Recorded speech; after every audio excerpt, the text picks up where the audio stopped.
Yes, good morning. Welcome to the new subject in CA final, starting with advanced financial management from today. I hope all of you have collected the hard copy books. Yes, if you have not collected yet, in the break you can collect. So everyday class will be from 6:30 a.m. Today, since the books were to be issued, we are starting 15-20 minutes late, and we will have a 5 to 10 minutes break in between. Class will go till 9:30. Okay, and let me disappoint you on day one. We will have class on Sunday also. Okay, and in the entire batch, which will go for more than 60 days, you will have uh, minimum 2 holidays. Not to worry about it. At least 2 days each or 3 days each, or you'll have to pray that either Ashim sir or myself we fall sick and you get those 2 days break. So you'll have 2 or 3 days of breaks in between. Otherwise, classes are there even on Sundays. Okay. Sunday we will either do 6:30 to 9:30, or some Sundays we can take a bit of flexibility and start from 7 and we can do the class till 10, or maybe someday even 10 o'clock to 1 o'clock if needed. That we will decide on Saturdays, but you will have class on Sunday. Default time is 6:30 to 9:30. As an exception, 1 or 2 days you may have uh, class from 10 o'clock to 1 o'clock or something like this. Okay, so the AFM material is in 2 different volumes. When I'm taking the class, you can bring volume 1 material, volume 2, which has only forex and derivatives, 2 topics. This you will have to get whenever Ashim sir's class is there, and you will be informed well in advance. And we will also be creating a Telegram group today once the class is over. I think all of you have given your mobile numbers to the office, and you will get to know the schedule. So for next 4 days, we will be doing first topic. So it is my class, so you can get volume 1 material. You don't have to get both the books every day, and these are independent topics. One is not connected to the other. For your revision, you can start from volume 2 also. You don't have to start from volume 1. These are completely independent topics. Without knowing mutual funds, which is in volume 1, you can understand forex or in exchange management, which is in volume 2. Totally independent topics. All right. So today we are starting with advanced capital budgeting. Before we start with the chapter, couple of basic things. Come to last 8-10 pages of volume 1 book. I've intentionally kept it blank. There is so much of maths and stats application in financial management at CA final level. And this is not topic specific application. For example, we will have to learn standard deviation. I think the last time we studied standard deviation was in 11th or 12th. Some of you may remember, some of you may not. Some of you might have studied this topic in CA Inter, where there was standard deviation in one of the topics called risk analysis in capital budgeting. But myself and Ashim sir both, we start with an assumption that we are learning everything for the first time in life. Therefore, we will have to do a basic brush up of standard deviation, then only start the concepts related to standard deviation. What happens with these kind of concepts is the standard deviation is not related to one topic. It is there in multiple topics, and it is not purely part of FM, because this is not there in ICA study material. What is standard deviation? What is the meaning of standard deviation being this number? But without knowing this, lot of students face difficulties in understanding FM. If you know anyone who has learnt FM, a final FM, they would have told you there is so much of maths and stats related things, and unless we get those basics clearly, we will not be able to do CA final FM properly. Okay, so there is so much of application. You don't have to open NCRT book today. You don't have to go and search your 11th and 12th standard book. But then we need to understand all of that in detail. And Ashim sir is a gold medalist in statistics. He's from BSc background and then did his CA. So he's also an expert in statistics and mathematics. I started learning stats and maths more after I started attending CA final FM class. Till that I was also not, oh, like most of you, not a great fan of permutation, combination, and limits and continuity and dy by dx and so on. Most of us are in commerce because we did not like physics or chemistry or this limits and continuity. But then all of that is very much important. We need to know those things in CA final. Therefore, those 8 to 10 pages, you will have to make a note in class whenever we discuss anything about maths and stats. I'll tell you what is to be written in these 8 to 10 pages.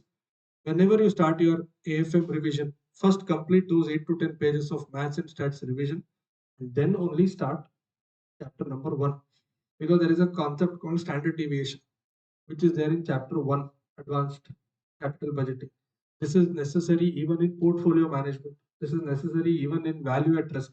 Same topic used in 3 different places. So if you start with any of these 3 topics without knowing what is standard deviation, you will not understand any of the sums. There is coefficient of variation. You remember C, B.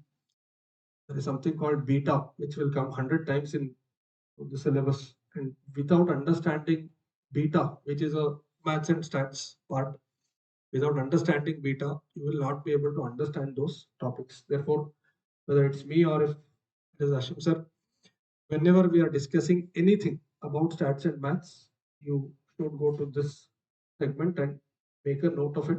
And do not start your FM revision without completing this particular segment. Okay, lot of students try to mug up these terms like standard deviation, for example.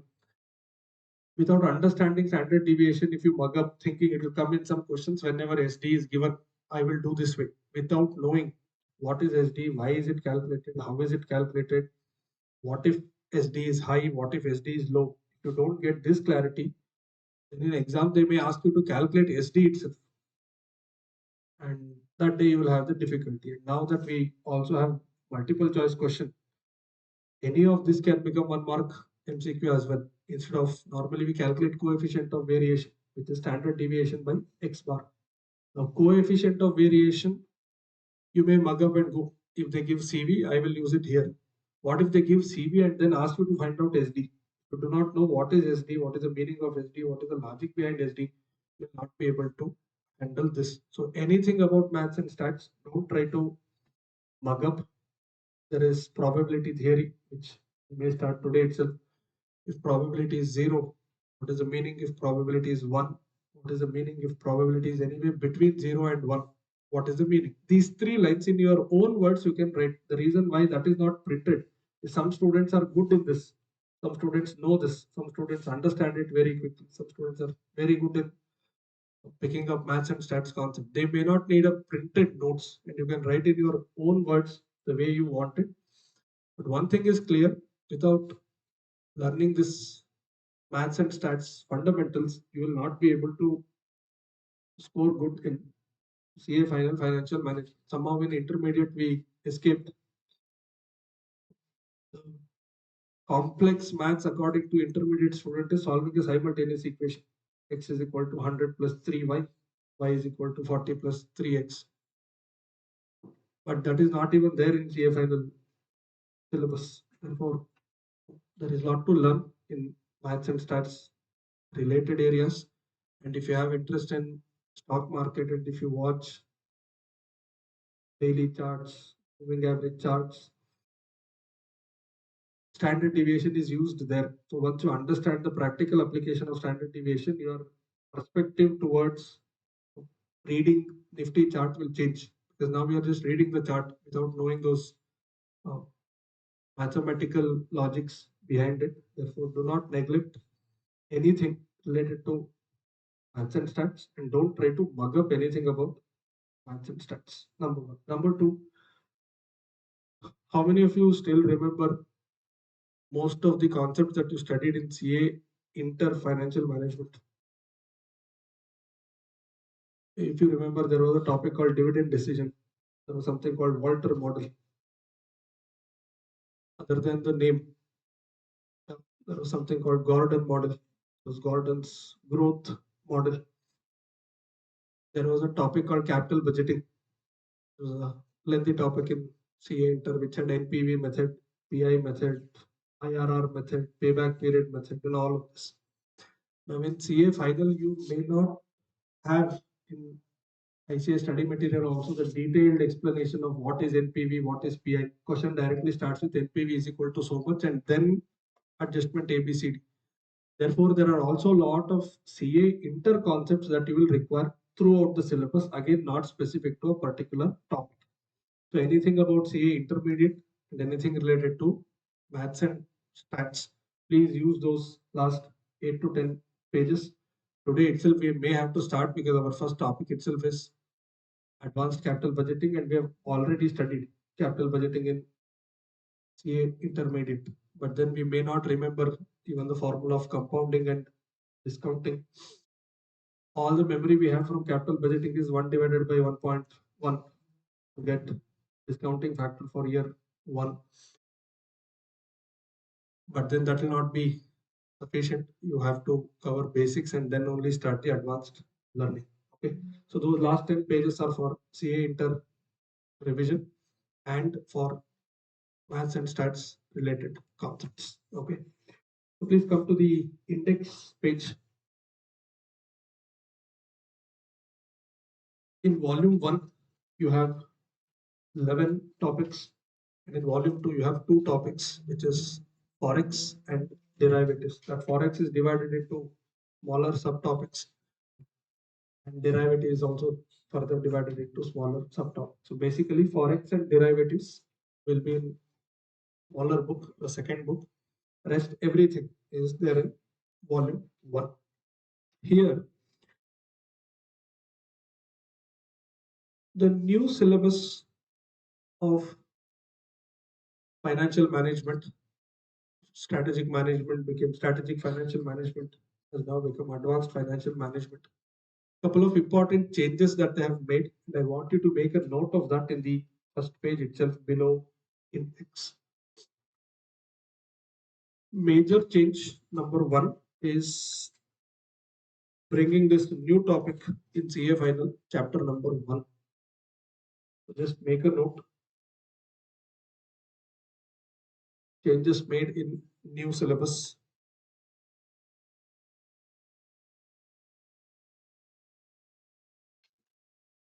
First major change is inclusion of chapter number 1, advanced capital budgeting.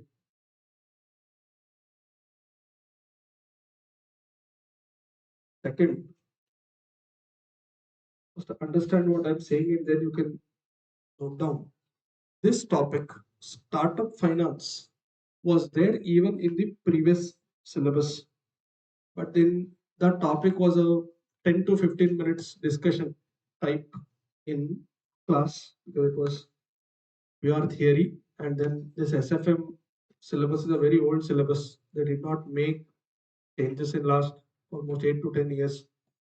But then startup was also not a very big concept 5 to 10 years ago. If you see, people have started talking about it only in last 3, 4, 5 years. In Bangalore, we are talking about it more because we have more startup in Bangalore. In many other cities, this is still a new thing to know. Startup finance was there before, but it was very, very limited, more of a theoretical discussion. But now there is more emphasis given on startup finance. So just make a note. The second point is increased importance to startup finance chapter.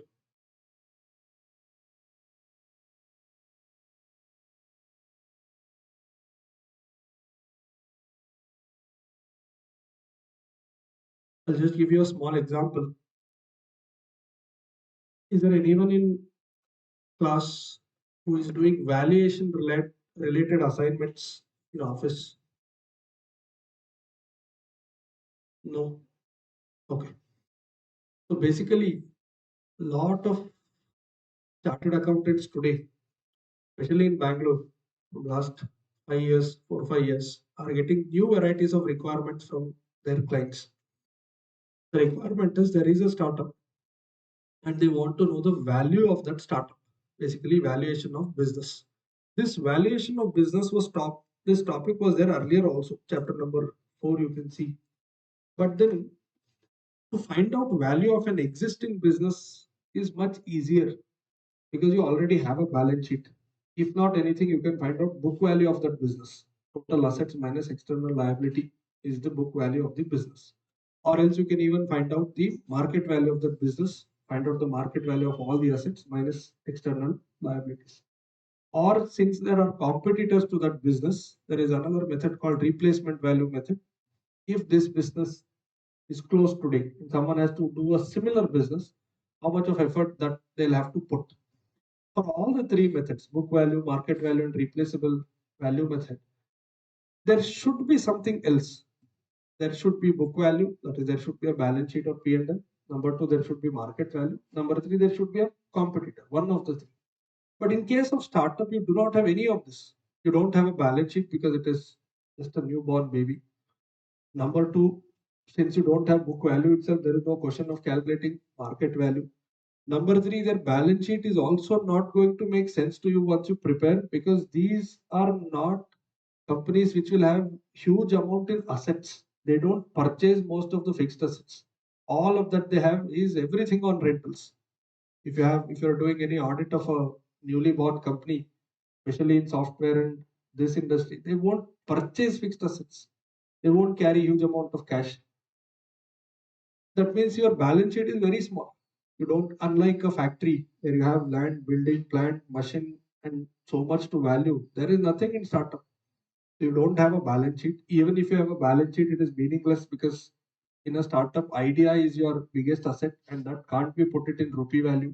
What can't be written in rupee value will never come to balance sheet.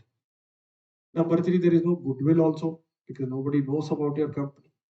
There is no replaceable value because there is no one like you. That's why you are a special startup. You are doing something which no one is doing. Therefore, it becomes practically difficult to find out the value of a startup. If you have to find out value of an existing business, a value of Yashas Academy, you have last 20 plus years of balance sheet with you. You know their P&L, you know their balance sheet. You can find out the market value of all the assets they have. You can identify a goodwill value. You can add all of that. There is some way. But if someone is starting an academy today and 5 days later they come to you and ask, what do you think will be value of my academy by the end of this year? There is no balance sheet. They are yet to purchase asset. All that they have is only idea. There is no equal competitor. When I say competitor, also it should be equally comparable competitor, not any random competition. Therefore, it is difficult practically to find out the value of startup. Earlier, valuation of business had only value of existing business. Now in valuation of business, they added one more topic, subtopic called valuation of startups. That's why I told you the theory of startup topic has been expanded. Number one. Number two, in valuation of business, they have added separate section. And section name itself is valuation of startup. So they want you to know how to find out the rupee value of a business which has no balance sheet, no P&L, which is not sitting with any hard physical asset, no market value, no replaceable value also because there is no equal competitor. So that's why startup finance has got more importance. One, the topic is more than before. Second, in valuation of business, they've added a separate segment called valuation of startup. Make a note. The third change is additional concepts added in valuation of business. Third major change is additional concepts added in valuation of business. This is not just startup, lot of other things they've added in this topic.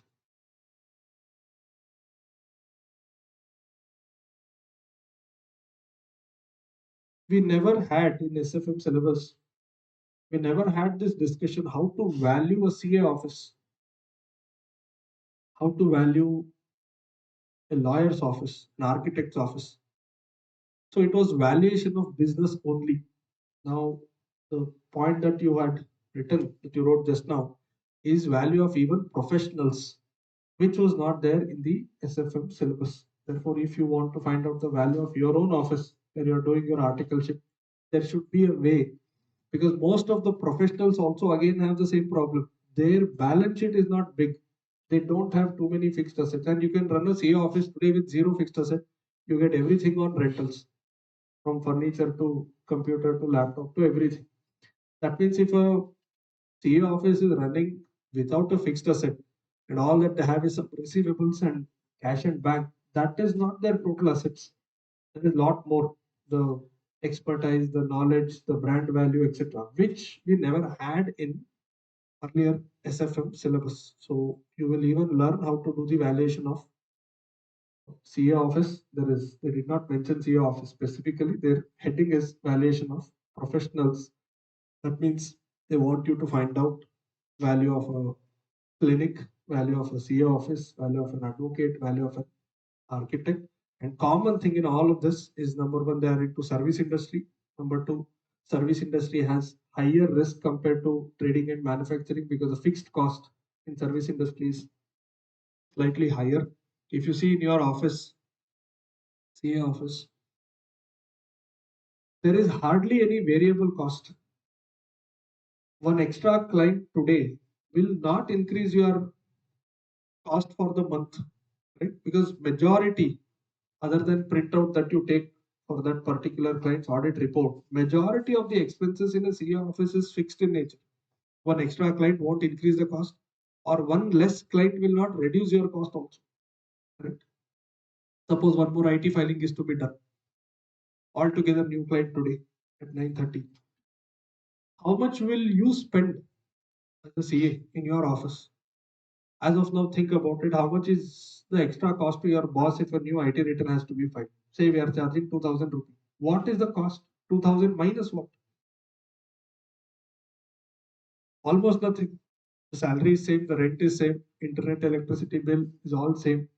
Maximum, if you take the printout of ITR acknowledgement, that is the only cost.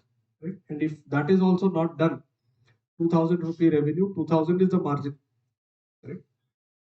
Most of the service industries have this advantage because their cost is fixed in nature. Every extra client will only give you extra profit, will not come with lot of extra cost.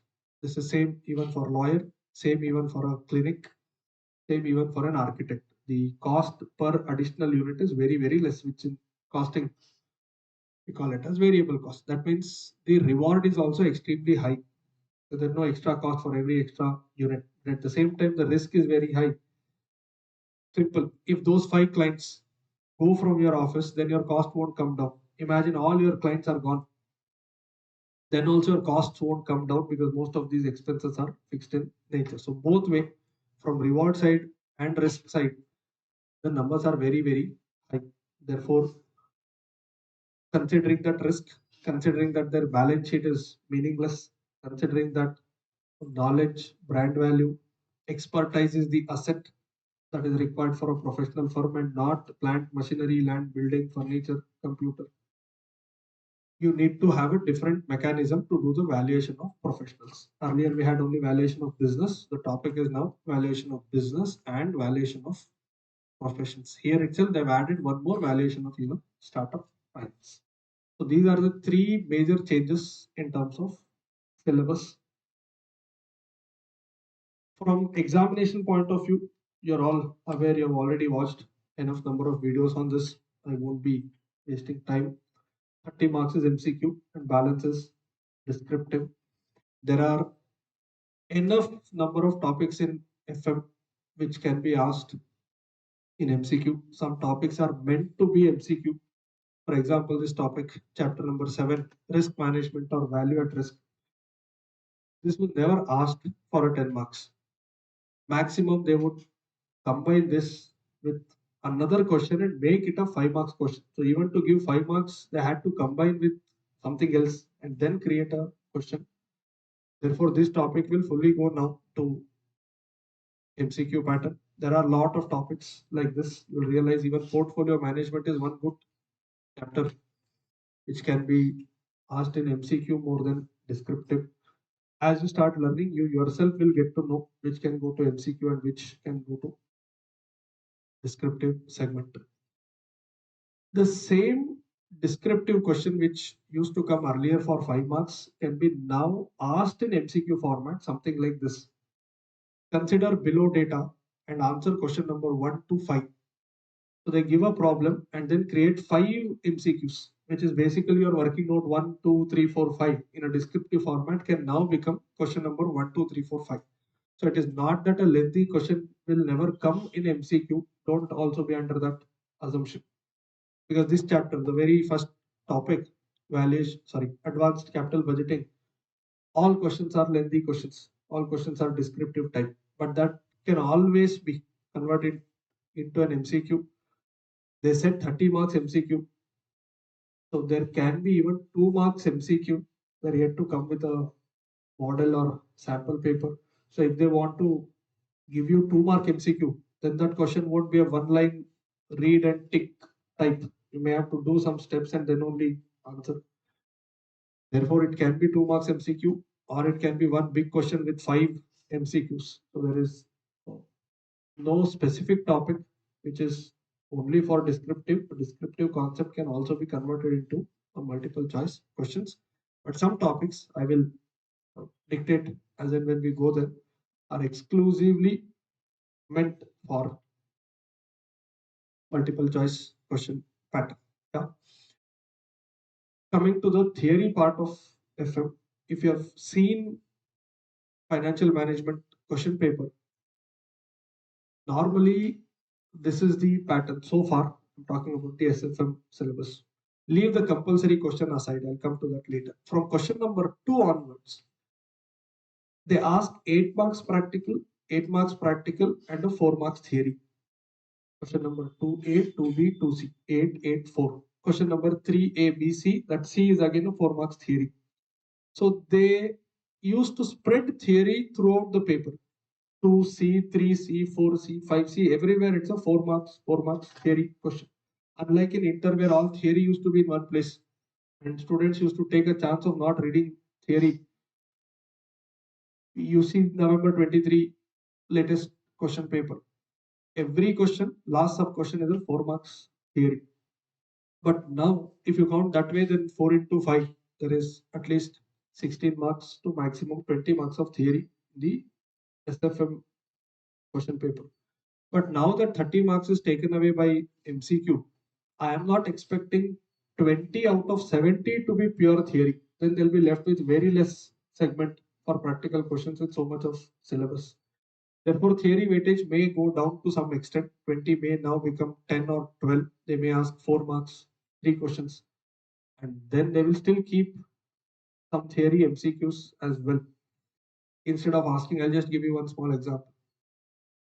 In November 23 paper itself, even May 23, you can see this question. They have asked, what are the conditions to be satisfied for a startup to get the benefits from Government of India? Government of India has a scheme for startup finances, Startup India scheme. Now the question under descriptive format used to be like this. What are the conditions to be satisfied? You have some conditions, minimum turnover, number of years, and so on. But now in MCQ, same can be converted. Minimum turnover to be qualified under Startup India scheme is dash, and they ask 4 options. Therefore, the same theory which earlier used to be a 4 marks question now can become 1 mark or 2 mark MCQ. Or I started as a sole proprietorship. 3 years later, I converted myself to a private limited company. And then am I eligible for Startup India scheme? Because in Startup India scheme, you have these conditions that a reorganized business will not be eligible for the scheme. So you cannot start as a sole proprietorship, then become a partnership firm, then become a private limited company, and then apply for the scheme. You have to start yourself as a private limited company, then you are eligible. Some conditions are there. Now, this itself can become a multiple choice question. Therefore, I am sure theory will not be 20 marks out of 70 now, but there will be theory of at least 10 to 12 marks. I'm expecting 3 questions theory of 4 marks each. So weightage of theory is somewhere around 10 to 12, and this is 10 to 12 out of 70. And in balance MCQ also, they can still ask 1 or 2 theory MCQs. So this is the basic difference between old syllabus and new syllabus. And common sense, now that they have added one topic, they have to reduce weightage from some other topic in terms of overall syllabus. Therefore, weightage of some other topic will now slightly go down, and we do not know which topic weightage will go down. But as you are aware, in tax paper also, whenever they come with an amendment, there is almost 100% guarantee that the question will come from amended topic. Apply the same logic here also. There is going to be one question on advanced capital budgeting for sure, at least in first 2-3 attempts. Then people forget that this is a new topic. It should become a norm, and then it will be just like any other topic. Okay. So this is our preliminary understanding. We will start off with advanced capital budgeting. In your notebook, write down the heading.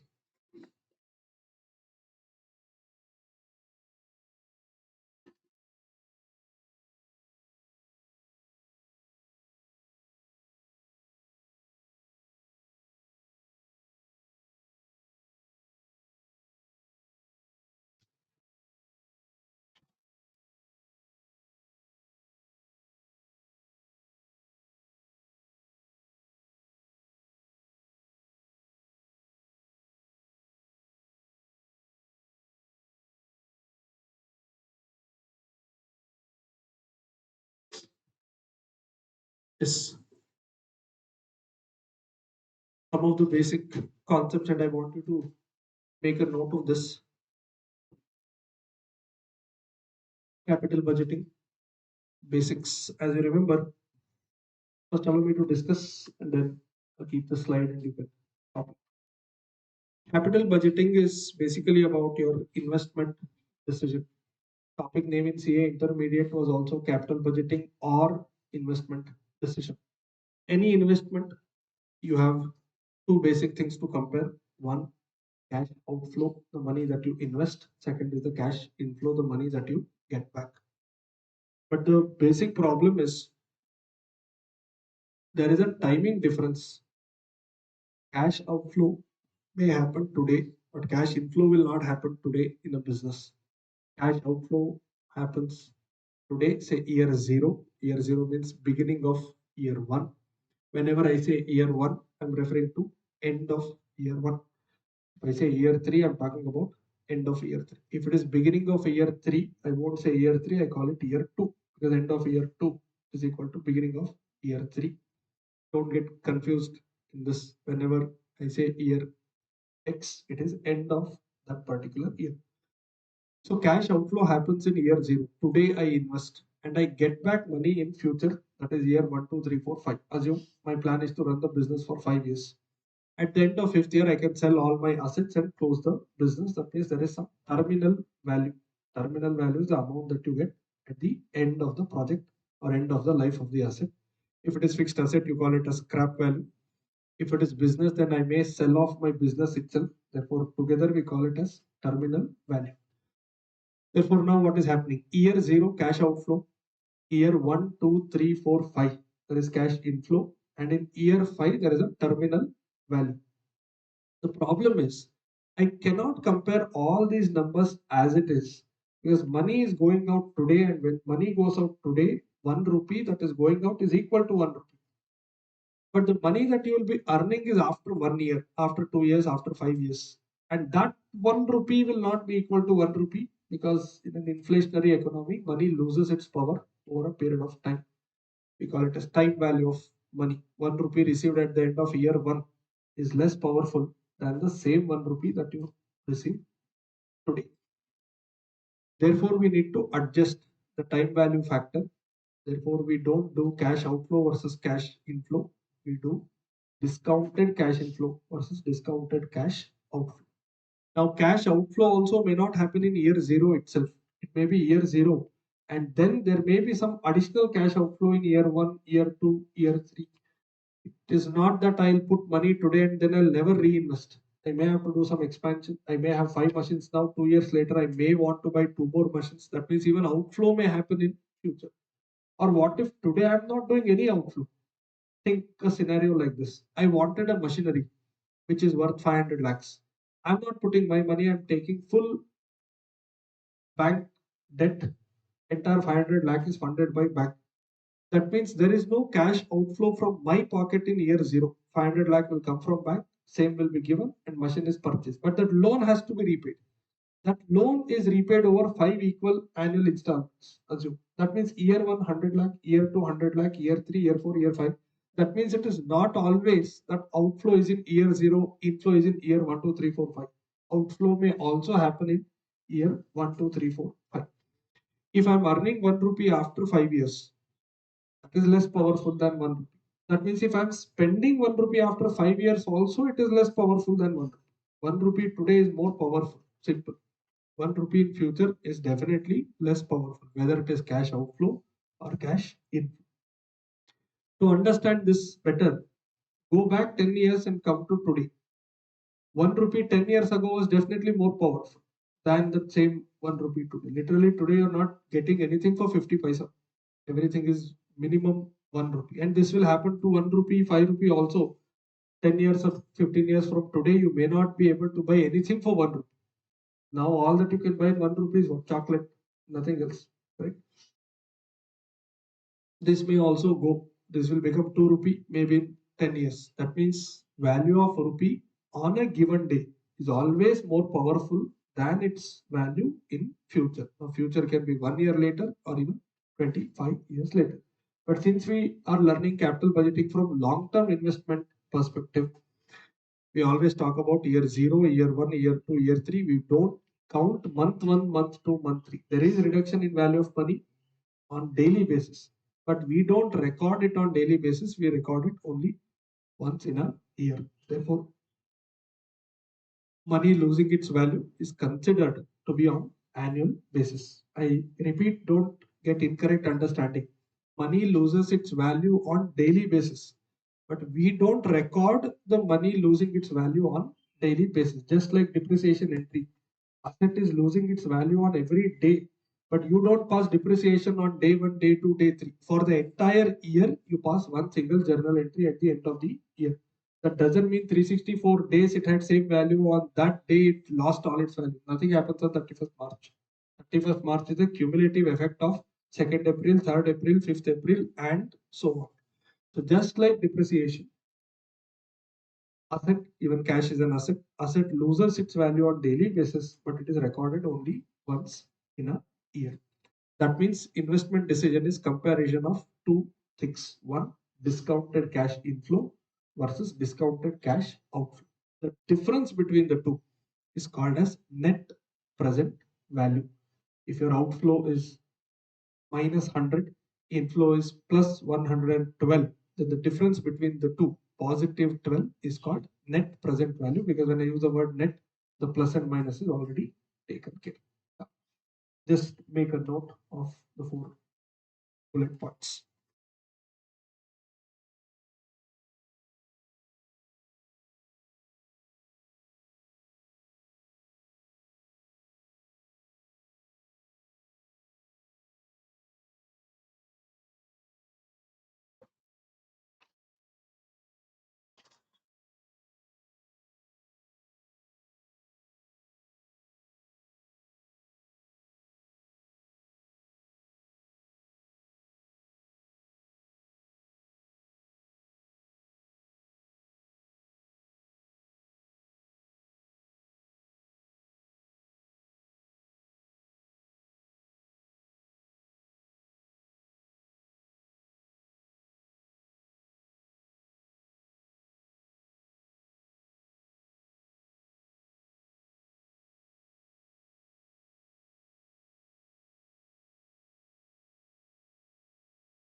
Yes.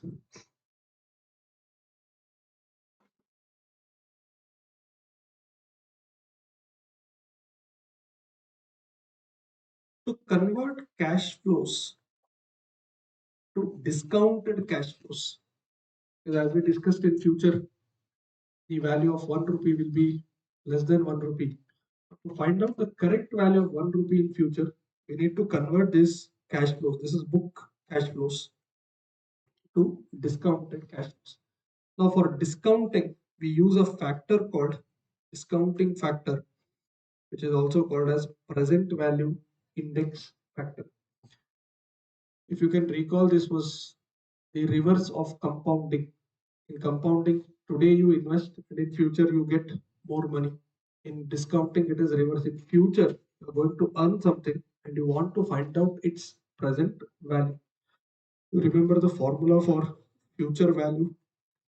Compounding was present investment into 1 plus r to the power n.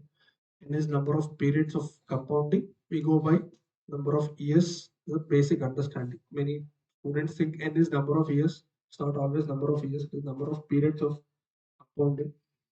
But since we are learning everything on annual basis, it can be understood as an basic numbers. If I put 100 rupee today, where the rate of interest is 10%, and I keep this deposit for 4 years, how much will be the value that I'm going to get? And this is called future value. Approximately, I'm writing 146 rupee.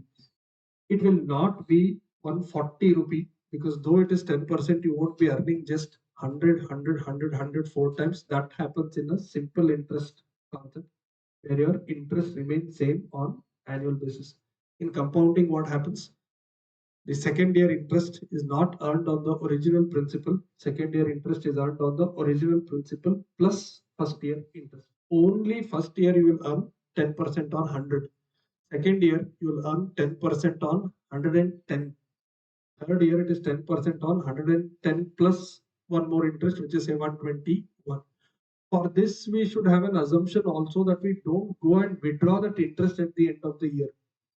Imagine I keep a money in this fund, this deposit, and once in a year on 31st March, and I go and get that interest, withdraw that interest, then the principal is back to 100 again. In that case, you will always earn 10% on 100 itself. Therefore, for the compounding to happen, you should not disturb the fund. Understand this sentence, simple sentence.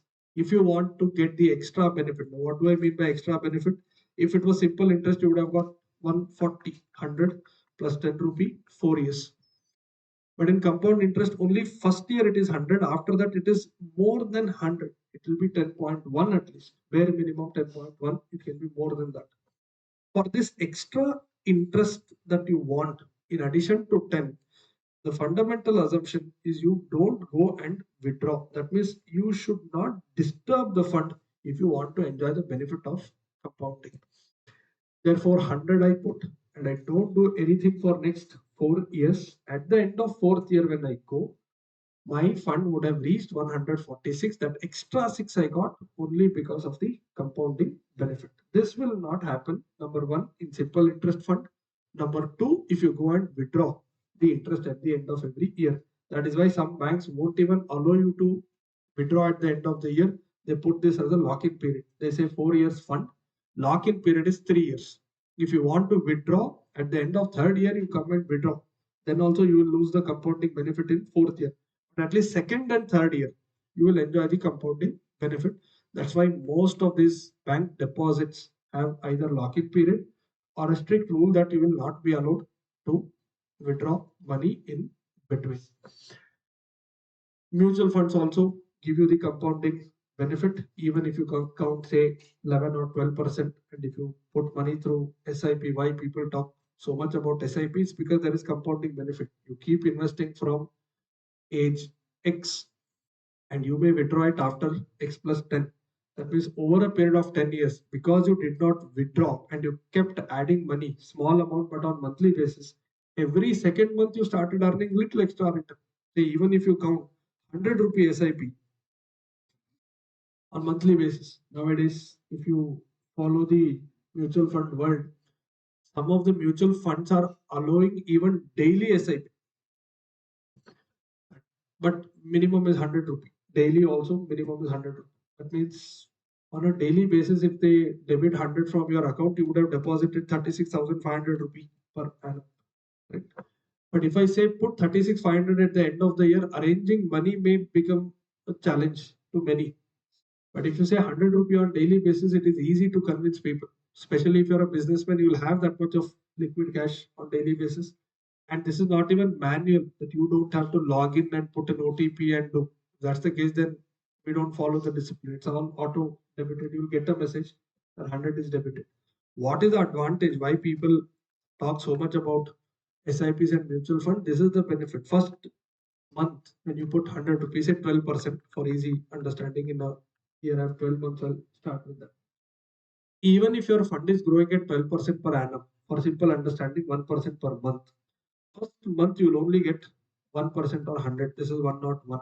But second year, your starting point is 101, and then you would have added another 100 from your monthly SIP. Then you get 201 into 1%. That will be 2.01. So this is 101 plus 2.01.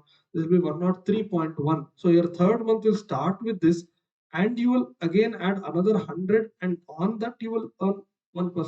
So the compounded effect will be so much after 5-6 years, provided you don't go and this is not 103, sir. This is 203. Plus you would have added your 100, and on that you will earn 1%, which may be 3 point something. So you already have 203, plus you added this, so 303.1 plus the return of that particular month, and so on. In most of the books, they call it as magic of compounding. Magic, because without your additional effort, the extra money that you keep getting when you start this disciplined investment, the amount is irrelevant. If anyone is thinking of starting an SIP, two important keys. We will anyway study this in mutual fund topic in detail. Now that you're earning, today is the good day. Start from today. Even if you want to start with 101 rupee, that is good. Don't think after 1 year I will accumulate all hundreds and put 1,200. Then you will lose the compounding benefits of 11 months. You may put same money by accumulating from your SB account. Your SB account won't earn any interest. It earns, but very, very less compared to what a mutual fund or SIP can do. This compounding benefit will come only if you invest, number one, consistently. Number two, you invest for a long duration. Now, don't start SIP of 120 from today and come back to me after 4 months. You may not see a great benefit because compounding advantage that you've enjoyed is only for 3 months out of 4 months. The fourth month compounding you'll get in the fifth month. But if you start now and you just put 100 rupee, 200 rupee, and once in a year you have an option to increase your SIP amount also. Start with 100 or 120. You can make it 150 or 200. Day will come when you can make it 1,000, 2,000, 5,000, 25,000 also. The only condition is don't disturb that fund in between unless it is extremely, extremely important. Therefore, all this future value calculation that you see and some of the reels and shorts that you have watched also, the condition that they don't tell you is you should not withdraw money. I have also seen that video. If you put 10,000 rupee for 10 years at 12%, in next 25 years you will have 1 crore. That is true only if you don't withdraw in between. Yeah, I know fund won't grow consistently. That is a star. And they say in advertisements that there is a market risk in mutual fund. But even if you consider 8 to 10%, the important condition that people don't follow is you should not withdraw the fund in between. Therefore, all our future value and present value understanding is based on an assumption that there is a continuity. In business also, you learn this as going concern concept. There is no question of shutting down the business in between. We have a plan to run our business for a foreseeable future. Therefore, if I put 100 rupee and if the fund is growing at 10% without me disturbing that fund over 4 years, this will come to 146.4 rupee approximately. This is your present investment and this is your future value. Therefore, to put it in formula, future value is equal to present value into 1 plus rate of interest to the power number of But in business, the reverse happens. They would have invested bulk amount today, say 1 lakh rupees, and this 1 rupee is worth 1 rupee only because the money is going right now. They may get 30,000 rupee at the end of year one. Now they want to know how much is the real value of this 30,000. The 30,000 that I referred to is the book value. But we all know 30,000 after 1 year will definitely be not equal to 30,000. It won't be more than 30,000 because money won't gain power, money will lose power because we live in an inflationary economy. Now we may have a doubt here. Are we to assume that we will be in inflationary economy forever? The answer is yes. There may be deflation in couple of items. I am aware internet is cheaper, mobile is cheaper, pen drive is cheaper. There is deflation in some of the items. But if you list down, that may not be more than 25 items where items are cheaper today compared to what it was 5 years ago. But if I ask you to write a list of items where there is inflation, there is a never ending list starting from the pen to book to shoes to slipper to everything. That means we have 990 items with inflation and 10 items with deflation. Net net, you live in an inflationary economy. Therefore, in an inflationary economy, basic assumption is that money loses its power. That means 1 rupee today is equal to 1 rupee. 1 rupee after 1 year will be definitely less than 1 rupee. How do I find out how much is that? If I invest 100 rupee today, I said it will become 146 after 4 years. What if I get 100 rupee after 4 years? How much is its today's value? Understand? 100 was present value. If I invest 100, it will become 146. But I don't want that. If I receive 100 after 4 years, how much will be its real value or today's value? If you cross multiply, this is 100 into 100 divided by 146. And if I convert this was after 4 years. If I convert this to 1 rupee, if I invest 1 rupee today, it will become 1.46. If I receive 1 rupee after 4 years, how much is its real value? That means the cross multiplication is 1 into 1 divided by 1.46. So the formula for this, I want you to make a note. Formula for compounding. Formula for compounding. Future value is equal to present value into 1 plus r to the power n. 1 plus r to the power n. Now if you just shift this here, future value divided by 1 plus r to the power n is equal to present value, and this is the formula for discounting. Make a note.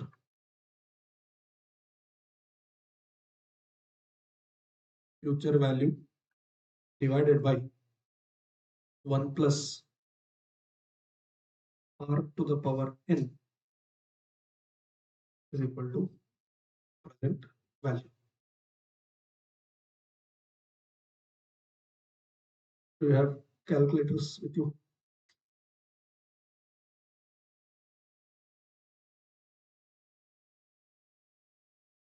Do not copy now. Let's assume I invest 100 rupee today at say 8%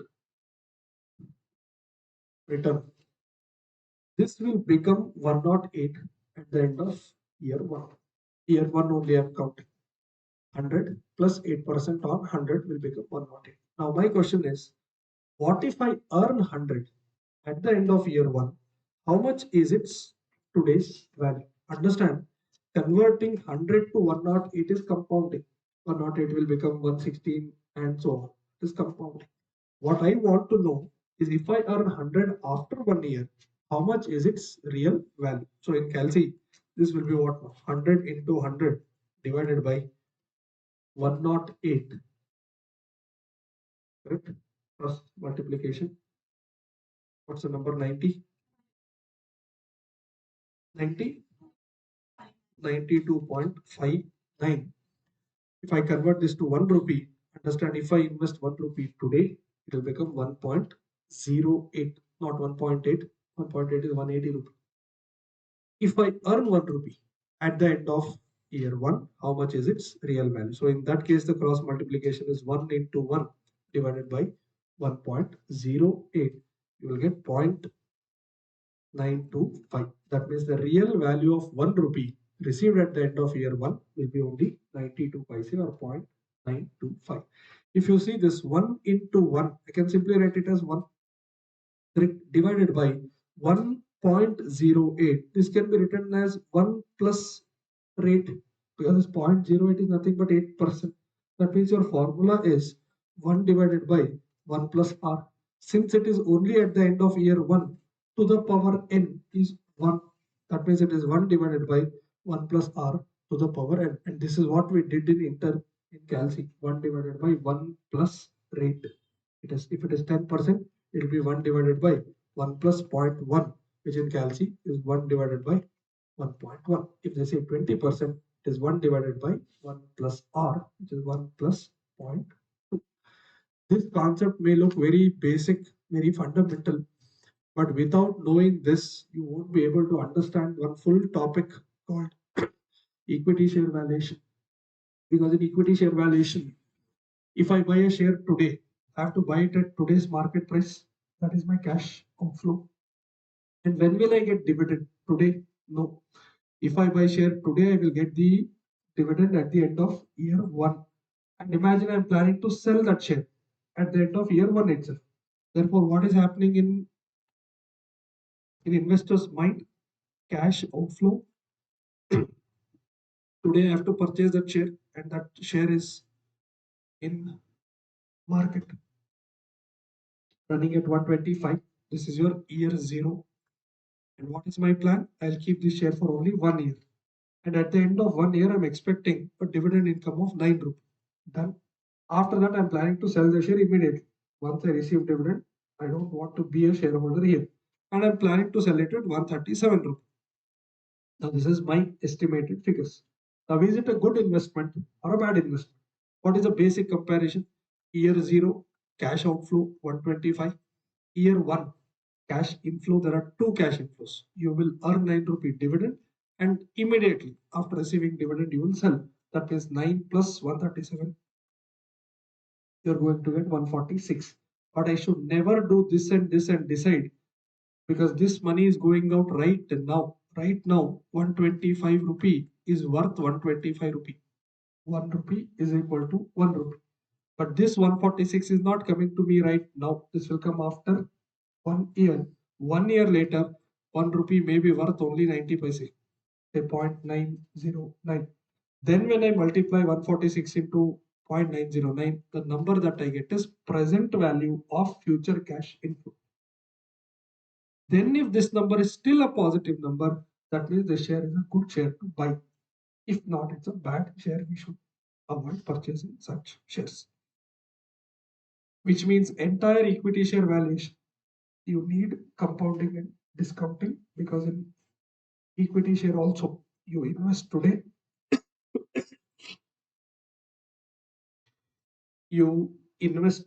but you won't get the return today. That means there is a timing difference. Simple thumb rule. Where should I apply discounting? Wherever there is a timing difference. I'm investing today, return is happening after 1 year, 2 year, 5 years, 10 years. Never compare this number with that number. That number is future value. You have to bring it to its present value. For that, you'll have to use discount rate. How do we calculate discount rate? 1 divided by 1 plus rate of discounting. This rate of discounting will be given in the question. If I'm investing today and I'm getting back after 1 year, that means this is to the power n to the power 1. What if I'm buying that share today and I'm expecting no dividend? Think about this. I'm buying the share today. No dividend expected at the end of year 1. No dividend is expected at the end of year 2 also. The only purpose of me buying that share is capital appreciation. I believe the share price will go up. That means cash outflow is in year 0. Cash inflow at the end of year 1 is nil. Cash inflow at the end of year 2, dividend is nil, but I'm selling that share. That means this will not be 1 divided by 1 plus r to the power 1 now. This money is coming at the end of year 2. Therefore, this will be to the power 2. That is why the formula was 1 plus r to the power n, and that n will be number of years. Clear? Therefore, if they say discounting factor for 1 year at 10%, do it in calci. It is 1 divided by 1.1. Basically, it is 1 plus 0.1. What's the number? 0.909. This is first year. If I want second year, there are two different ways. You decide which one is comfortable to you. Either we can do 1 divided by 1 plus r to the power n, which is 1.1 to the power 2, or you can do 0.909. Tell me this is already value of 1 rupee at the end of year 1. That means one step is already taken. From there you have to further go down. Instead of starting from 0 and jumping down 2, you have already gone down 1. From there you can go down further. You can simply do this divided by 1 plus r. Do this first. How much is 1 divided by 1.1 to the power 2? 1 point? No, this number. 1.1 to the power 2. 1.21. How much is this now? 0.826. This is one way. Or do it in this way, 0.909 divided by 1.1. You will get the same number, 0.826. Either every time start from year 0, then you have to take number of years n as year 1, 2, 3, 4, 5. What if I want fifth year number? Now see the problem. 1 divided by 1 plus 0.1 to the power 5. You have to first find out the denominator and then do 1 by that number. Instead, you would have done till fourth year. From fourth year, you can simply divide it by 1 plus 0.1, 1.1. Simple understanding. Year 0, year 1, 2, 3, 4, 5.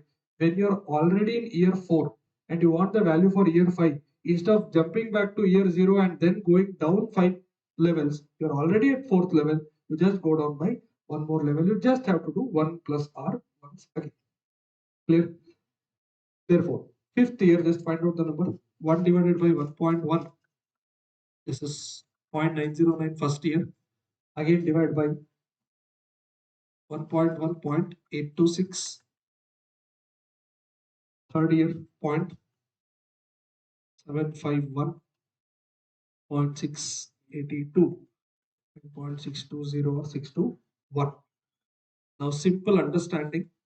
If you receive 1 rupee at the end of year 5, the real power of that 1 rupee is just 62 paise.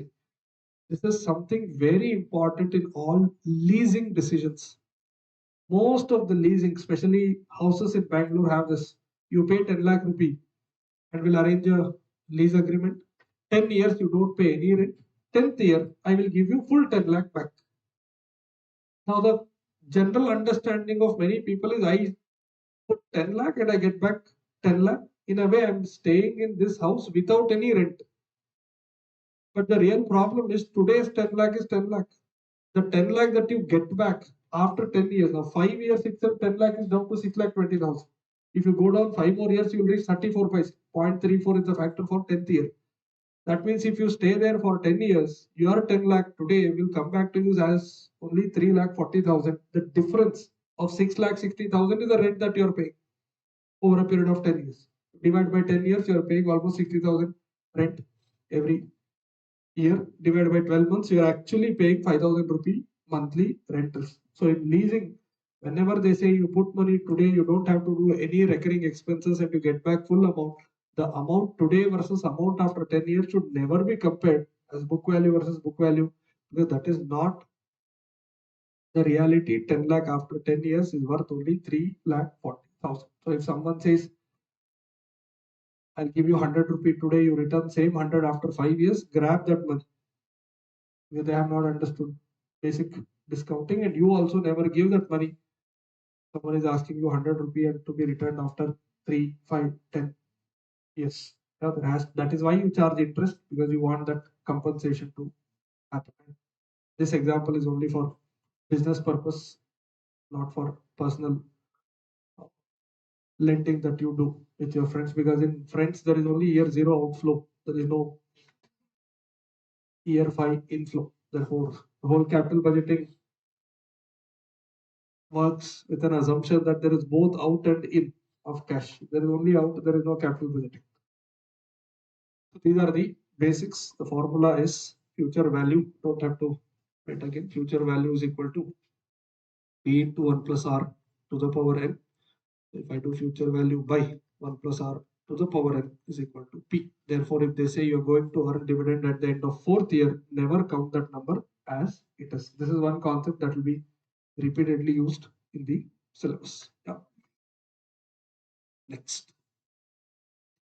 I've discussed all of this already. I'm just reading out. Present value is equal to future value into discounting factor. Discounting factor is calculated as below. Discounting factor df is equal to 1 divided by 1 plus r to the power n. Just make a note. Discounting factor is also called as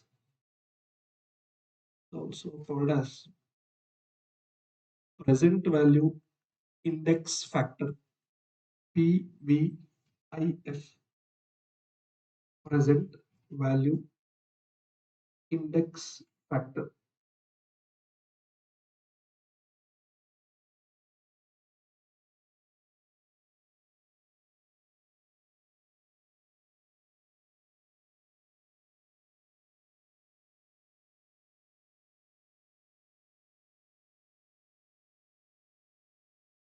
Next bullet, if R is not given in the question, then you can consider it as 10% and give a note in exam.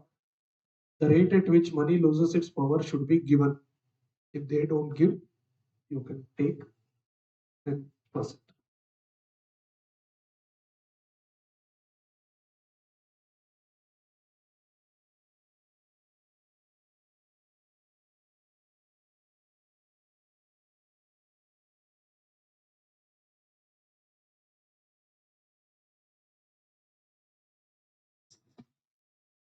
To the text.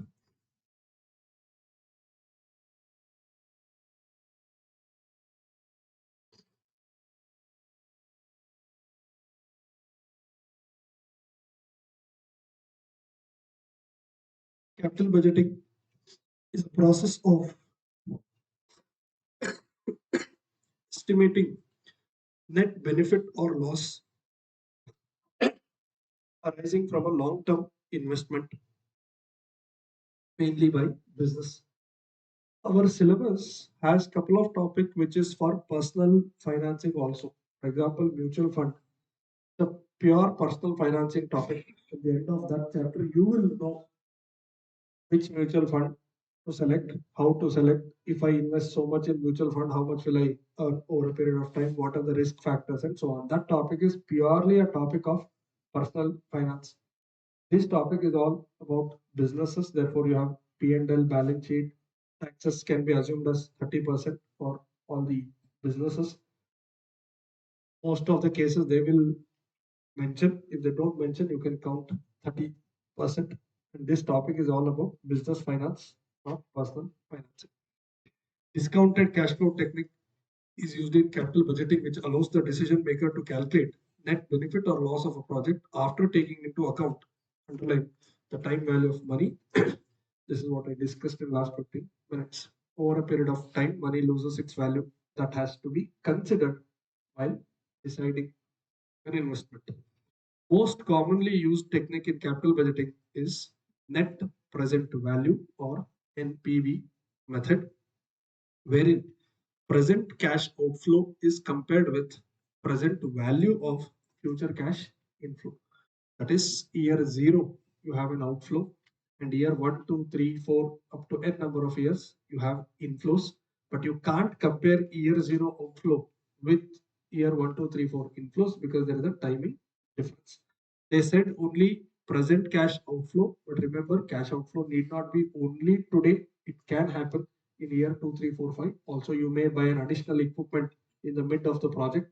So you'll have to count all inflows and outflows. Since money loses its power over a period of time, future cash inflows are not taken at their book values. They are converted to discounted cash flows using a rate, and that rate is called discount rate, which we already discussed as R. Discount rate is also called as inflation rate or bank rate or FD rate, opportunity cost, hurdle rate, cost of capital, cost of funds, rate of return, return on investment. So many different names convey the same thing, the rate at which money is losing its power. Yeah, we will work out one basic sum on NPV method. The company is considering proposal of installing an asset. The asset would involve underline initial cash outflow of 6,80,000. Initial, that means cash outflow will happen in year 0 itself. The expected life of the project is 5 years without any salvage value. So you do not earn anything extra at the end of year 5. Assume that company can charge depreciation on SLM basis for income tax purpose. Why is this important? Please understand. Any investment decision is based on cash outflow and cash inflow. But we are still talking about depreciation. Depreciation is a non-cash item. We only pass an entry, we don't pay anything. Then should we not ignore depreciation because it's a non-cash item? We should never ignore depreciation because without calculating depreciation, you cannot calculate correct net profit. Without calculating correct net profit, you won't calculate correct tax payable, and tax will result in cash out. Depreciation is a non-cash item, but without depreciation, you can't calculate tax. For tax purpose, we have to deduct depreciation. But then, when I'm comparing cash outflow with cash inflow, inflow should also be purely on cash basis. Understand? Suppose I'm paying 100 rupee today. This is a pure cash going.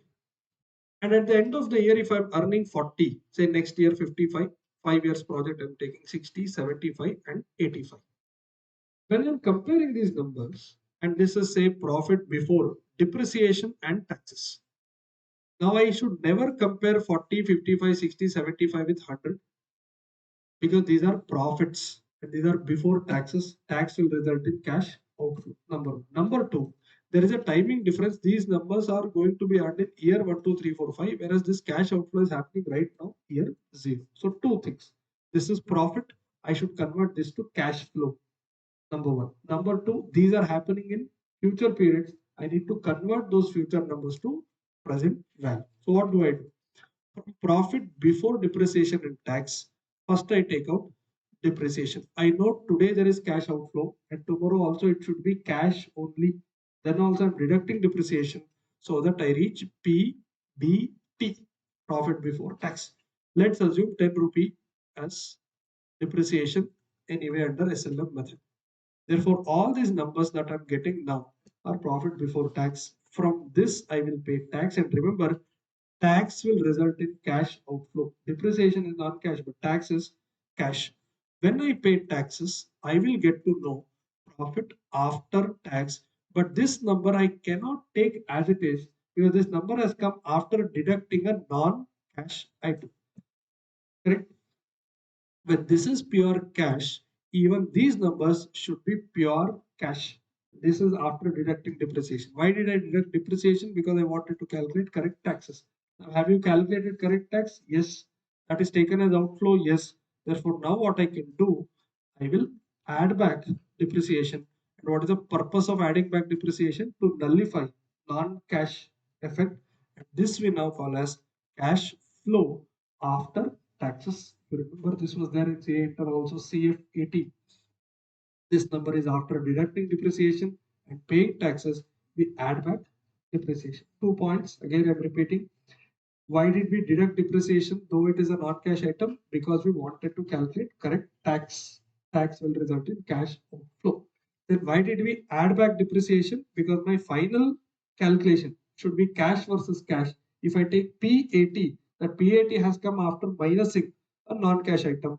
First I deducted to calculate tax, then I added back to nullify the effect of non-cash item. So anyway, you are first deducting and then you're adding back same 10. What if we don't do this? We are doing minus 10 and plus 10.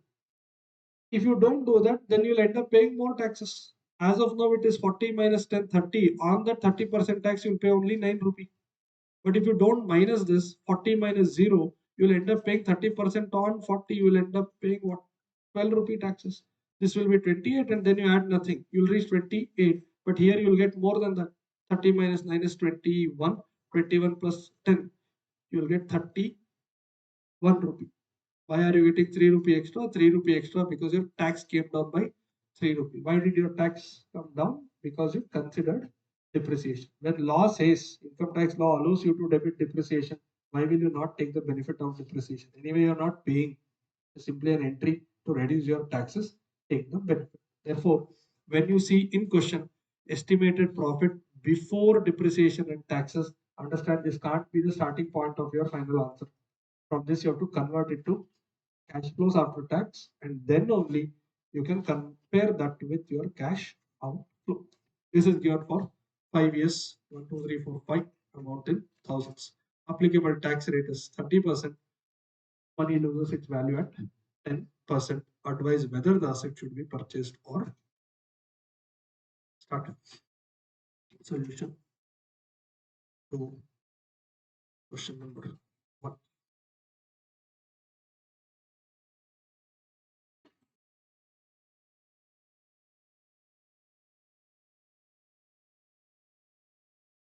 Listen, do not copy this. Finally, my decision is based on what? Cash outflow and cash inflow. And investment is happening now. Returns will be over 5 years. That means both are to be converted to their real values. Outflow, there is no problem because money is going out today. Today, 6,80,000 is equal to 6,80,000 only. But then what you are getting is in future. That cannot be taken as it is. That has to be converted. That table is called net present value table, statement of NPV. This is my main answer. Understand? This is not the working. In NPV table, what happens? You are spending money today. So this table starts with year 0. And your inflows are for 5 years. So year 1, 2, 3, 4, 5. And you will be earning cash flow. But that cash flow will be after paying taxes. Therefore, this is cash flow after tax. But this 1 rupee is not equal to 1 rupee forever. 1 rupee loses its value. Therefore, we have to put the discounting factors. And then when I multiply, I get discounted cash flow after tax, DCFAT. This number, understand, year 0, I'm spending 6,80,000 negative. Discounting factor is 1. What is the meaning of 1? Value of 1 rupee today is equal to 1 rupee. Therefore, this is surely minus 6,80,000. But these numbers will not be multiplied by 1 because 1 rupee is not same. And these numbers also I can't copy from question 2,40,000 as it is because this 2,40,000 is not cash flow. This is profit. Therefore, to fill these numbers, I'll have to do a working note. And that working note is computation of CFAT. Once CFAT is ready, then only you can do NPV table. You start with working note 1. Working note 1, computation of CFAT. Particulars.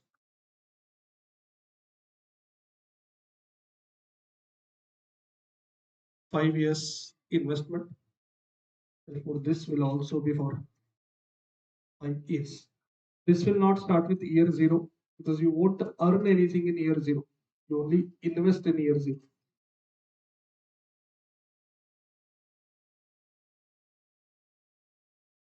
The starting point is PBDT.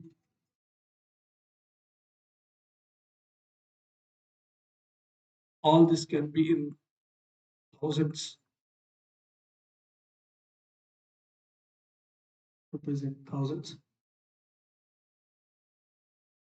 PBDT 240, 275, 210, 180, 260. From this, first we take out depreciation.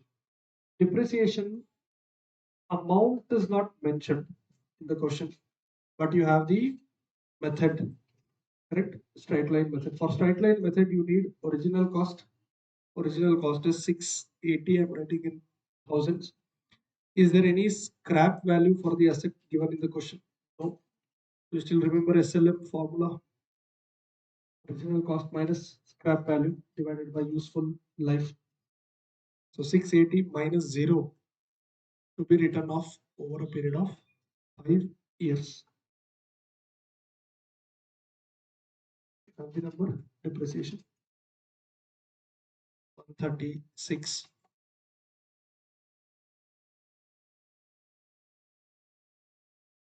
Since it is SLM, number can be copied as it is for all the years. From this, you get PBT.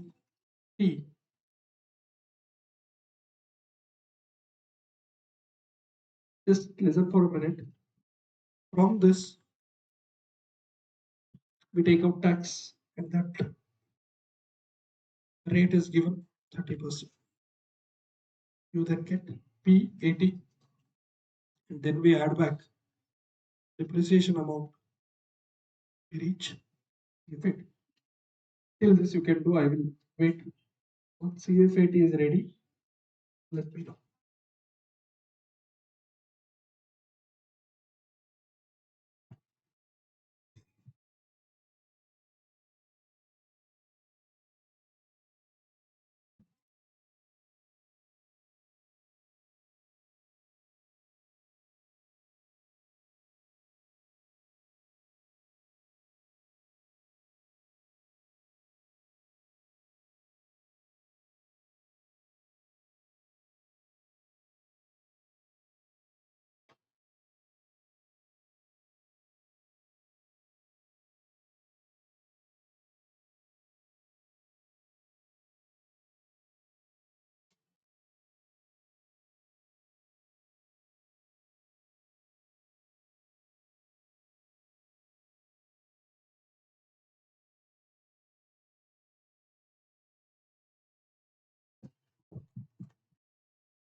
Do we have CF80 numbers? You can round it off. Do not. Hmm? 188, 220.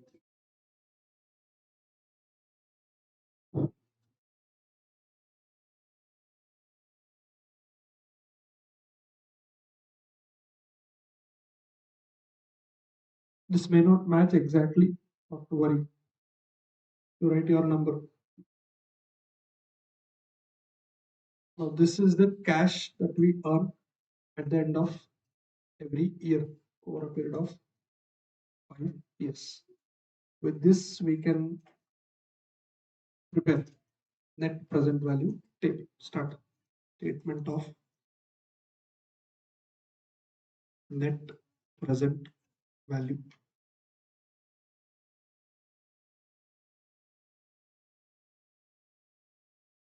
Now first understand the basic purpose of this table. The wording is net present value. There is cash outflow, there is cash inflow, and there is a timing difference. You have to adjust the timing difference and then get the net result. So this table will always start from year 0 because there is cash outflow happening in year 0. Cash inflows may start in future, but I want to get the net number. Some books don't put year zero, they don't start the table with year zero. What they do, they start with year 1, 2, 3, 4, 5, and then total. But this total will be only total of inflows. From here, they minus initial investment and then they call this as NPV, which is same. The answer is same. But then the better way to present is you are starting from year zero. There is an outflow. Year 1, 2, 3, 4, 5, and then you multiply that with the discounting factors. You can even present it in one more way. You've already done CFAT numbers till this. Here itself you can multiply by discounting factor. Say DF at 10%. You put these numbers. This will give you DCF80. Correct? The total of all this will be your inflows after adjusting discounting. Suppose this number comes to, I'm taking an example, 10 lakh. From this, you can minus initial investment, 6,80,000. You'll straight away get the final answer. Any of these ways are okay. You start the table with year 0, 1, 2, 3, 4, 5. Or start the table with 1, 2, 3, 4, 5. Do the total minus the initial investment, or here itself, then your table will be computation of CF80 and DCF80. Then here itself you can multiply with the discounting factors also. Any way of presentation is okay. Yeah, start. You can also start working out statement of net present value. Year 0, 1, 2, 3, 4, 5. I'm comfortable this way. I've told you the other ways. If you want to do so, no problem. CF80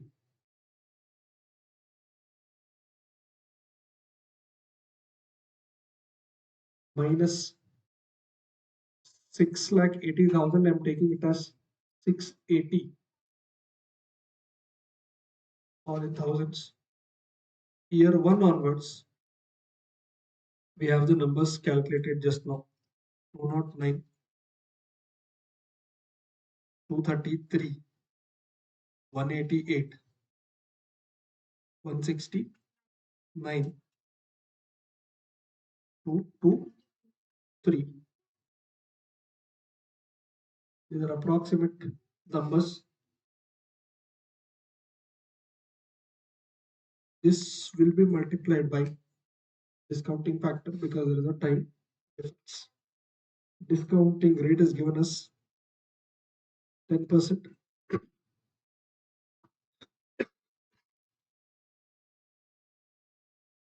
Year 0, 1 rupee is equal to 1 rupee.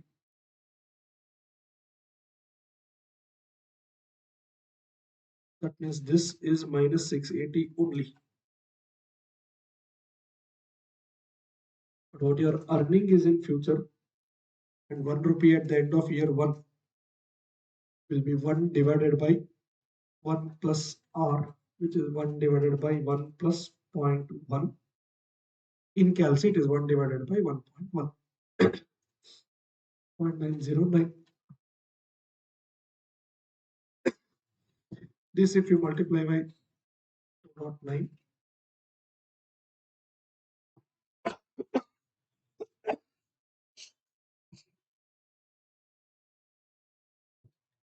you will get DCF80. Anyone has year 1 DCF80? See, this won't match because some of us, this column itself is different. Okay, so don't worry. In exam, you can write up to 2 digits after decimal point. And this 0.826 750 682 and 620. You take all these positive numbers, all these are inflows,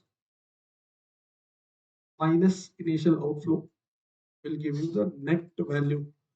Net value we call as net present value. So we have the number positive 95.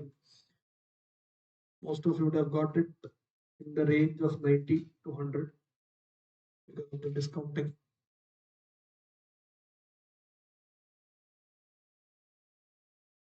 Now, what is the meaning of a positive number here? Forget 95 or 96. You will be earning more than what you are spending. That is the simple meaning of positive NPV. Since NPV is positive, start writing. Since NPV is positive,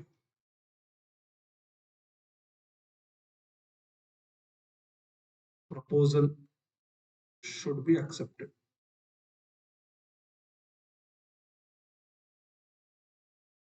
Proposal should be accepted. What if NPV is exactly zero? No gain, no loss. What do we write in conclusion? Indifferent, or you leave it to the management. Let your answer be this. It is up to the management to decide whether to accept or reject. They may have some non-monetary reasons, say quality or brand value or competition and other things. Therefore, if they still want to do, they may do. But in real world, nobody will do a project having positive, sorry, zero NPV. Negative NPV definitely reject. Positive NPVs and accept. What if we have two projects and both are negative NPVs? Do we select the lower negative or reject both? Think again and tell me.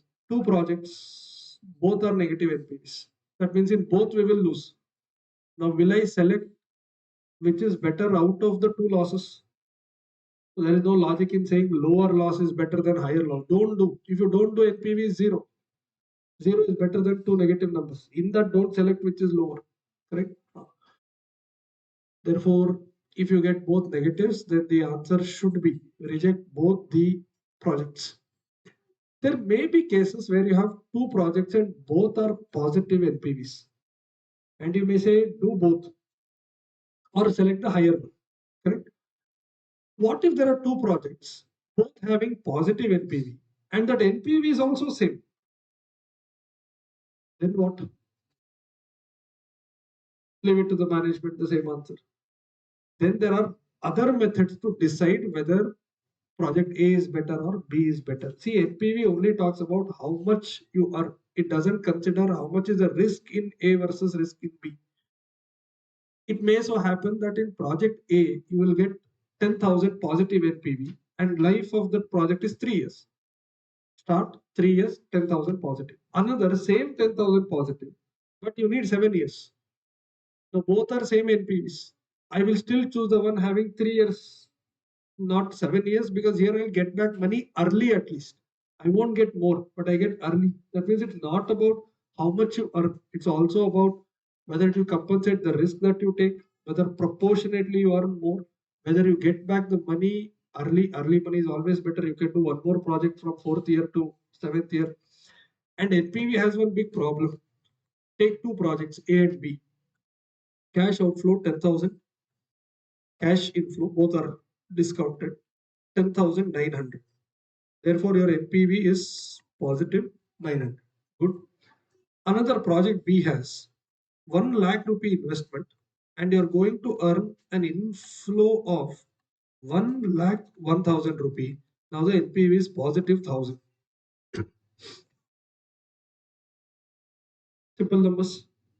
Now if I say, look, 1,000 is better than 900, I'll go with project B. Tell me what's the mistake in my conclusion. I'm investing 90,000 extra to earn 100 rupee extra. Rather, I can do this 10,000 rupee project 10 times, provided there are options. I am ready to do them, may not be a requirement. That means in this case, comparing based on NPV will be wrong. That's why if you remember, there were other methods of capital budgeting. In these kind of cases, we use second method called PI method, profitability index method. Profitability index method in Calci, you do 10,900 inflow divided by 10,000 outflow. What's the number? 1.09. Tell me what is the meaning of 1.09? If I invest 1 rupee, I get 1.09 rupee. Do the same thing here. 1 lakh 1,000 divided by 1 lakh rupee. 1.01. Now 1.09 is better than 1.01. That means though NPV of B is higher, I may not choose B because the initial investments of A and B is not same. That means NPV is the primary method. NPV is not the only method. Another example, A and B, investment 10,000, 10,000, inflow 10,900, 10,900. Now you calculate NPV also, it is same. You calculate PI also, it will be same. Now how will I decide which is better? Now I go for another, which is called payback period method, wherein I want to know in how many years I'm going to get this positive 900. Both places I'll get positive 900. Both places I get 1.09, 1.09. This project requires 7 years to complete. This project can be completed in 3 years. I'll get same money. I'll get proportionately same money, but I get that money early. In that case, I will choose project B over project A. Therefore, understand whenever you apply a method and you are getting indifferent answer, the same conclusion, then you should try second method. I'll be discussing other methods also, but fundamentally capital budgeting is on NPV basis, but NPV cannot be used in all cases. I'll throw another question. You think and answer. If this question is in front of Mukesh Ambani, do you think he will worry about A or B? Or will he say both A and B?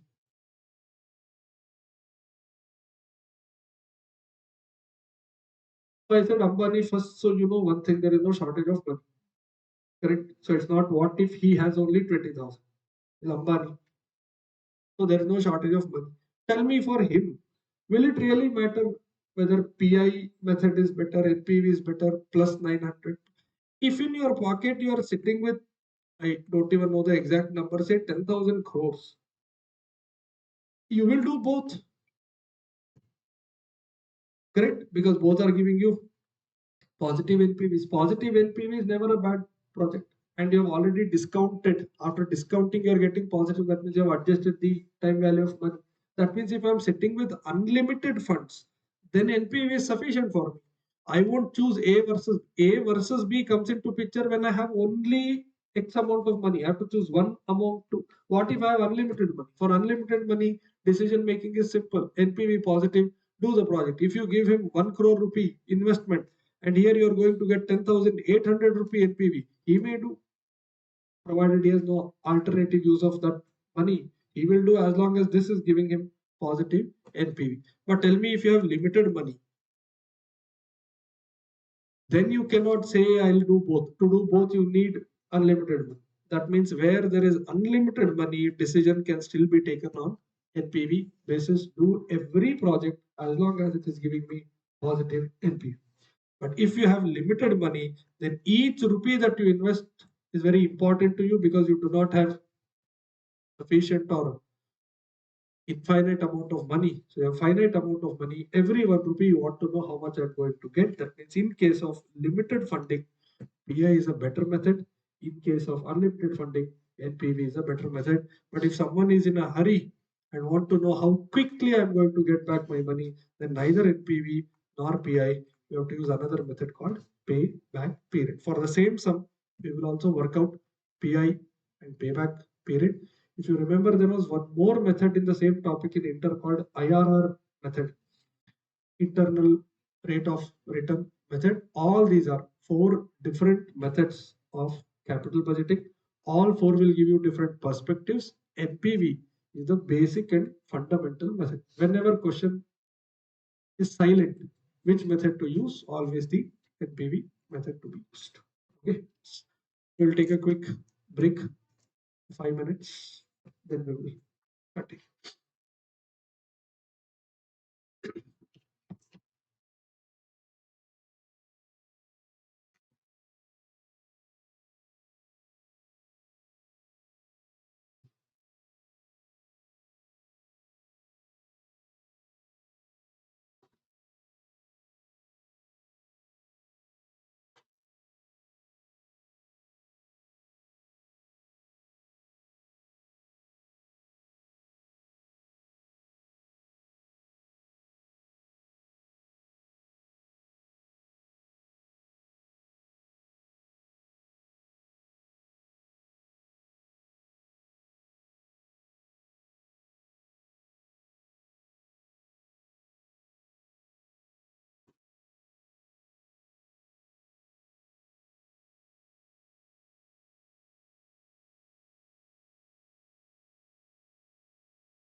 In your notebook,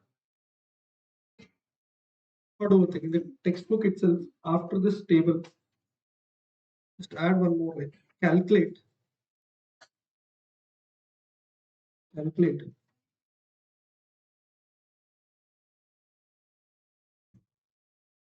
PI, comma, payback period for the above.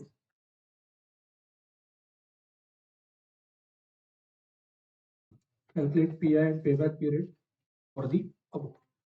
Listen, before we go there, what we did now is NPV.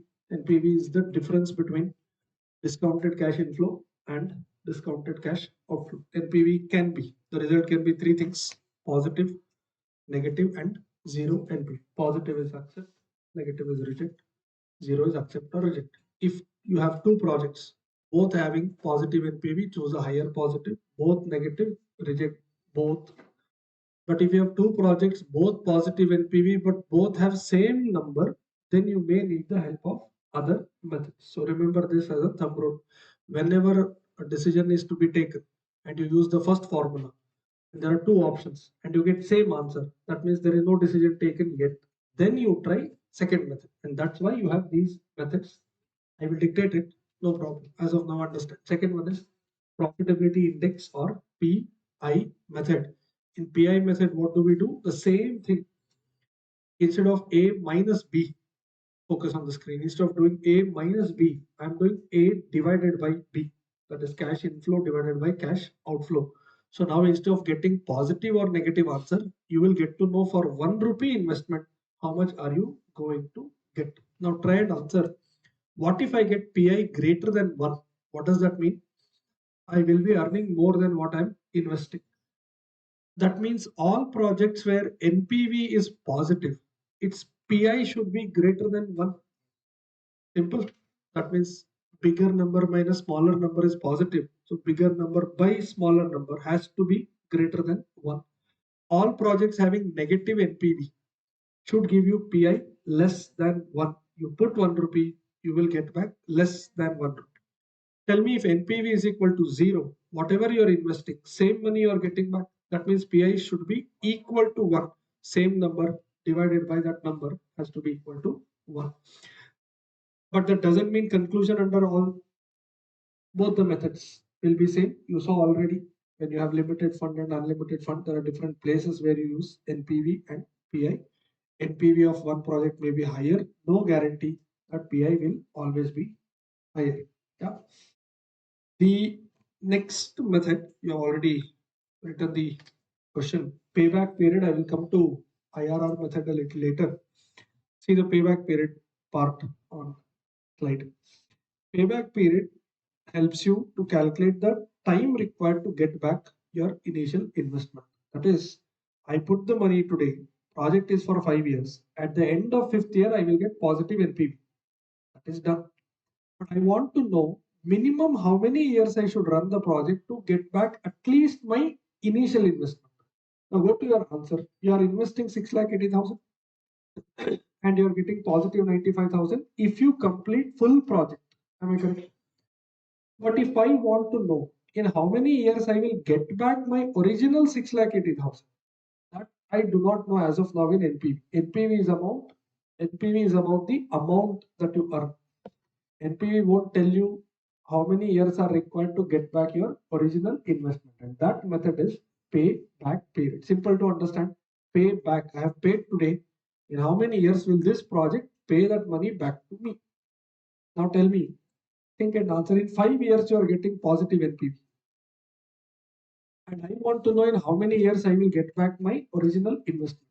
Will my answer be more than 5 years or less than 5 years? Less than 5 years. Because if I do full 5 years, I will earn more than 6,80,000. I'm earning 6,80,000 plus 95,000 extra.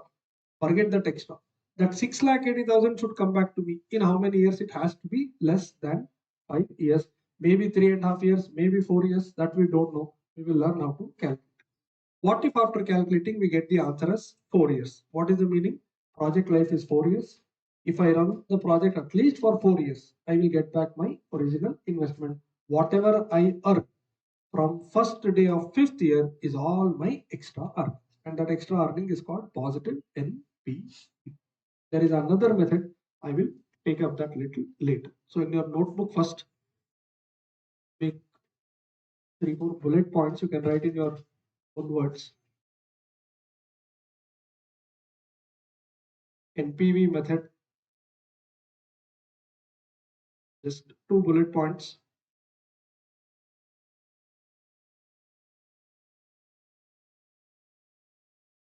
NPV is equal to discounted cash inflow minus discounted cash outflow.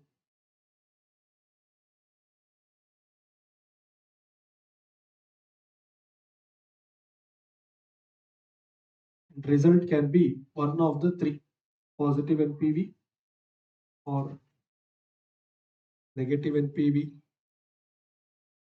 or zero NPV.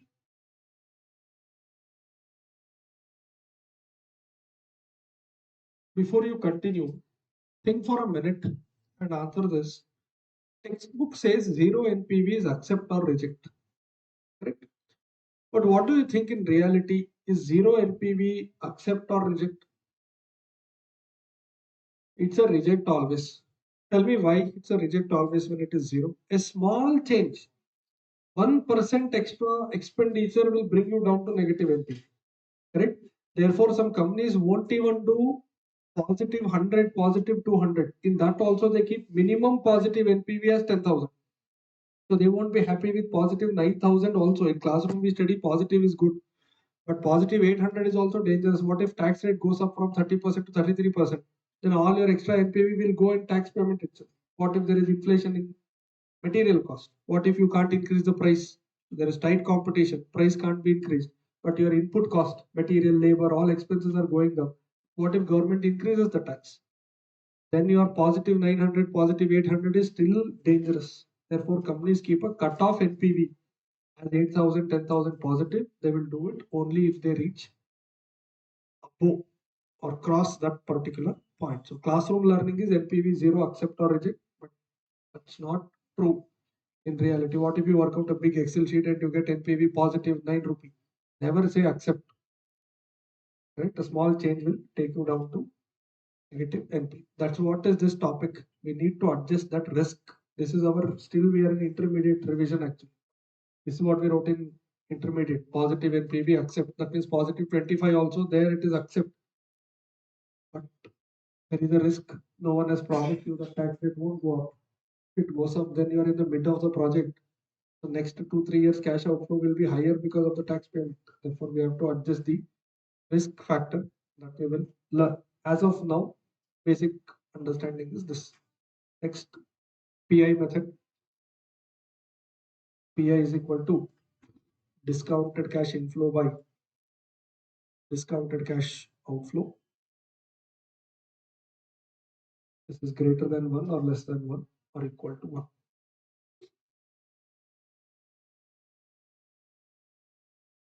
Now tell me in one line what is the difference between NPV and PI method. NPV is absolute values. PI is the relative term. Therefore, between the two, relative term is always better. I showed you 2 examples of 10,000 and 1 lakh rupee. Absolute terms may not give you a sensible answer. Just in one line you write NPV is a measurement of absolute returns. Absolute returns. Full stop. PI measures relative returns. Relative returns.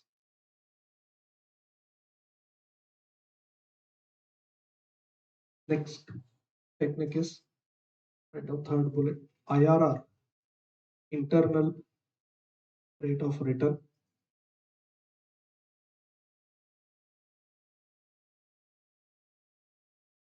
Internal rate of return.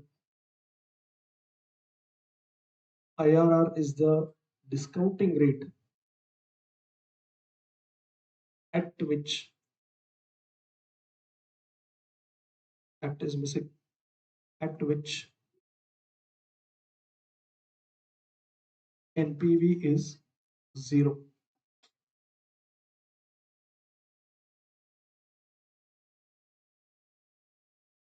And this conclusion you will understand in some time once I do a sum. As of now, just copy from slide. IRR is greater than actual rate.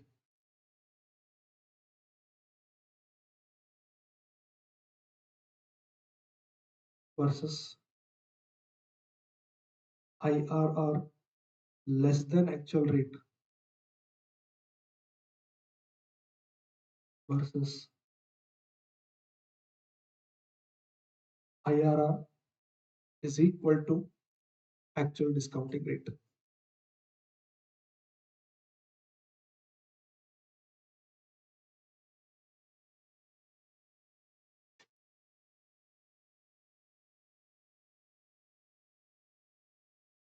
This we do on trial and error basis. We will work out in the same sum all the 4 methods. In PV we are done. The other 3 we will do. You'll understand the comparison. Last one you copy. Payback period. Payback period. It will help you in calculating the time required. Time required to get back initial investment.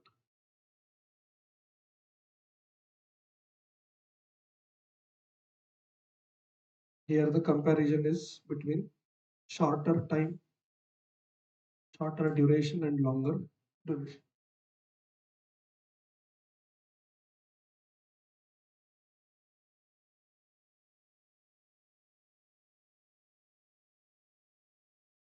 Now we'll take up the same question. Do one thing. You have written PI, add even IRR. PI, IRR, add payback. This will in a way cover all 4 methods.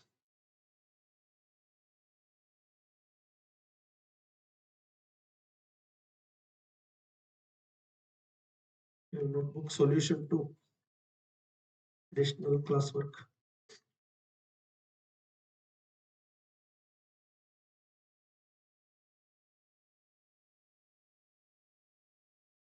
You already have NPV with you. So we can start with PI. PI is equal to, what is the basic understanding? Total of cash inflows divided by cash outflow. We already know cash inflow, cash outflow, both are discount. We know this number is 6,80,000 or 680. I think we have written in thousands, right? The table. Okay, so this is 680. I need the total of inflows. Either you can add all positive numbers, or for 680, if you add NPV, that should give you total of positives. 775 approximately. Yeah. This is your PI, profitability index. That means each 1 rupee invested in this project will give you 1.14 And the returns, if you do it in percentage, 0.14 extra, which is 14% basically. So PI is basically extension of NPV. There is no new learning. They can ask both in the same question. They will never create a PI separate question. So next one in your textbook you wrote IRR method. This you need to listen for a minute. IRR, you see the bullet point that you wrote. IRR is the rate at which NPV is equal to 0. As of now, our NPV is positive 95, and as of now, our discounting factor is 10%. And what is the definition of IRR? It is that rate of discounting at which my NPV should be equal to 0. Now think and answer. At 10%, if I am getting positive NPV, and I want this positive 95 to come down to 0, do you think the IRR is more than 10% or less than 10%? Has to be more than 10% because this is the rate at which money is losing its power, and you want to bring down positive 95 to 0. It is like a depreciation rate now. As of now, asset value is 95. I want you to make asset value as 0. That means you have to increase the depreciation rate. You can't change the original cost. So minus 6,80,000 won't change. The inflows CF80s you have calculated. You need to multiply with a discounting rate in such a manner that your NPV comes to 0. And understand, this is more like discounting rate is more like depreciation on cash. If you want 95 to come down, that means the rate of depreciation, the rate of discounting should go up. Correct? This is worked out on trial error basis. By the way, you can't cross multiply. That won't happen because this is year 1, year 2, year 3, year 4, year 5 effect. It is not 1 year. You put money, you get back. You're getting it in year 2, 3, 4, 5. So what you need to do now is prepare a table with discounting factors. This is CF80. Till this you have. At 10% you are getting positive NPV. You want to reach 0. That means this should now become more than 10%. I don't know what happens here in DCF80, but I know at the end, this answer that I'm going to get will be, tell me, surely less than 95. Because when I'm increasing the rate of discounting, my net value, because this 680 is not going to be affected because this 680 is going right now. What will be affected is only my inflows. I'm reducing the values of inflows. Therefore, my net result will surely be less than 95. But that's not my target. My target is to reach 0. What if I get 35 as the answer? That means 15% is not the internal rate of return. Why should we do this circus? I will explain once we get the final answer. That means 15% is not enough. I may have to take a higher number. I may take even 25%.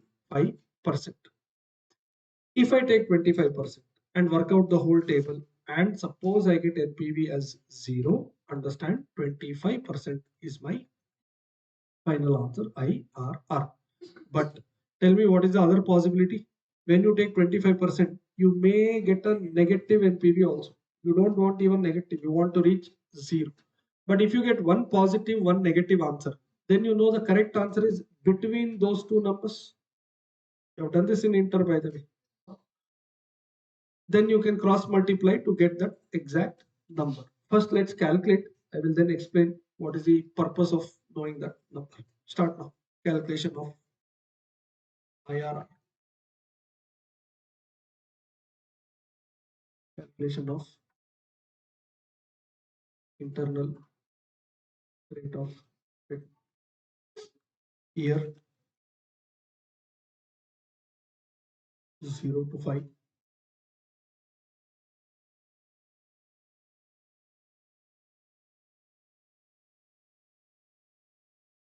CF80.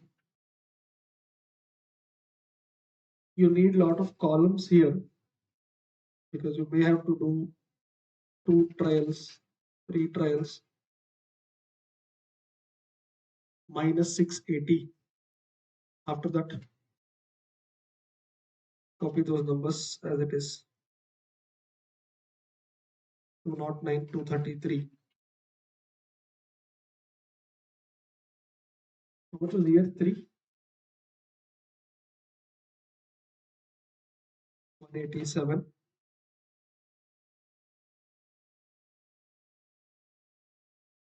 167, 223. These numbers may not be exact. You write your numbers.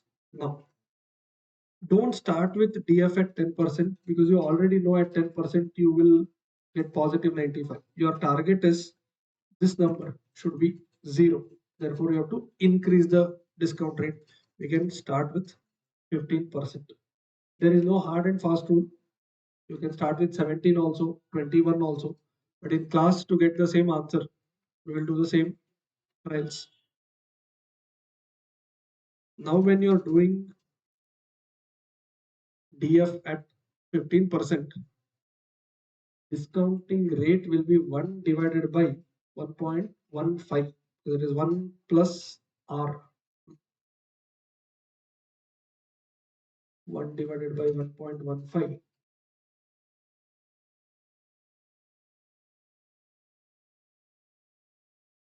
What's the factor?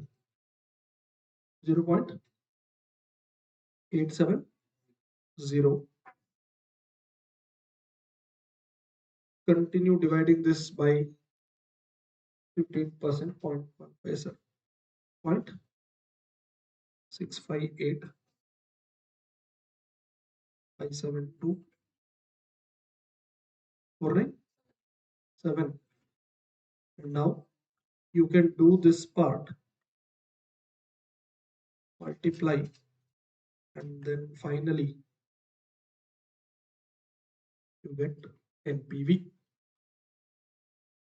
We do not know the number now, but we know it is less than 95 for sure.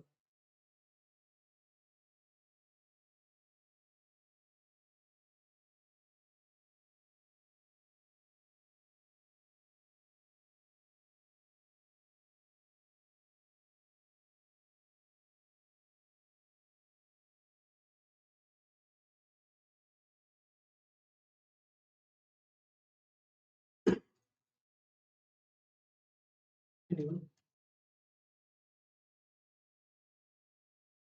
Positive 8 or positive 9? 8 or 9. Correct. All our answers will match only if we all have Excel sheet. Otherwise, it won't. Don't worry. Positive 8 or 9. You're getting even 10. Up to that, it's the correct answer. But this is not what we wanted. Correct? Our aim is to reach 0. If we are done till this. By the way, what if at 15% itself I get negative answer? Then I know answer is between 10% and 15% because at 10% you have positive 95. At 15% you have negative. I'm saying example, if this is minus 9. So one is positive 95, another is minus 9. You wanted 0. And this is 10%, this is 15%. So answer is somewhere in between. That means our agenda is to reach 0. But if that is not happening, at least one positive and one negative we need. Then in between we will find out the correct answer. Therefore, I'll have to now do one more trial. Guys, if you're not getting exact 9, don't worry. In office, you work out the same answer. It will be totally different from what you have written in your own notebook. Forget about others' answer or matching this 9. Right? In study material, when they print, they'll first do it in Excel sheet, then copy and paste that in your book. So that number will exactly match with Excel sheet. But we don't have laptop in exam hall. So don't worry. Yeah? So I'm now taking another trial.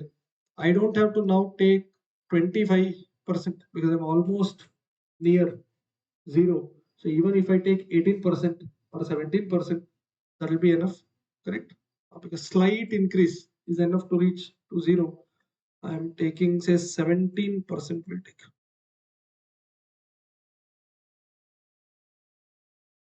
Some books show it in multiples of 10 always. First trial 10%, next trial 20%. It need not be. Yeah. So 17% will be 1 divided by 1.17,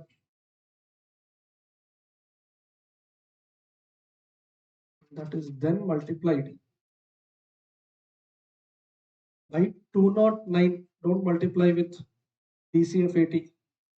Still this is another calculation altogether. Correct? Original number is 209 only.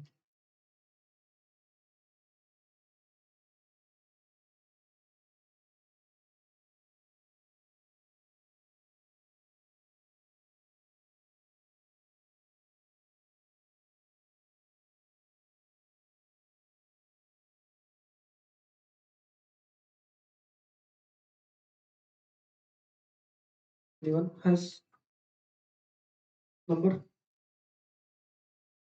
18%, 17%, sorry.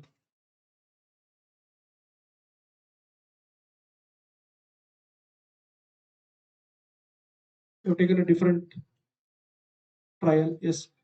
If we take different trials, then here numbers may change, but our final answer will match. Again, won't match exactly. It will be very close. So it's okay if you have taken 15 and 20, 15 and 25, has to be more than 15. Simple. Those who have taken 17%, what's the number? Negative 23. That means even if you had taken 16%, you would have got some negative, but we don't know. Right? Unless we do, we will not know that number. Please listen. This part is confusing to many students after reaching this. Listen, originally, when we worked out at 10%, it was positive. Later, we worked out at 15% also, it was positive. But now at 17%, it is negative. But our target is to reach 0, which means one thing is clear, the answer is more than 15, but it is less than 17. Correct? Answer is between these two. Follow this now, don't copy for a minute. When 15% went up to 17%, that means I increased it by 2 points. 15 became 17. Correct? It is minimum 15%. Plus, when I increase it by 2 points, what happened to my NPV? From positive 9, it went down to minus 23.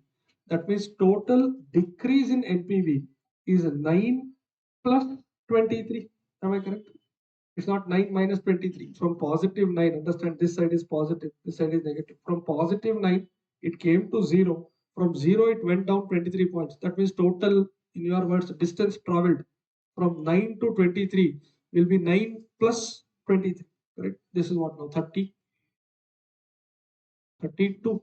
But you wanted 9 not to reach minus 23. You wanted 9 to fall by 9 only so that we reach 0. For this, what should have been the number? For this, you have to do cross multiplication. 15 outside the bracket plus 2 into 9, right? Divided by 32. 0.56 points. That means it is 15.56%.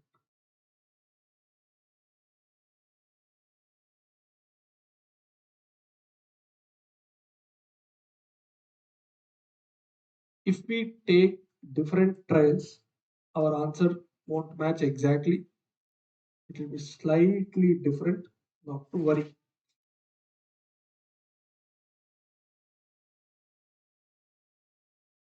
If anyone has tried 20%, 21%, 22%, your answer will be higher than 15.56% because your one trial and my trial both are 15, 15. But my next trial is 17, your next trial is 20. So when you do cross multiplication, answer will drag that side.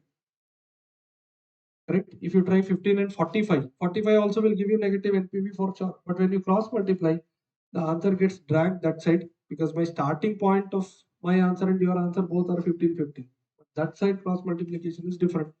Approximately answer is 15.5 or 15.6%.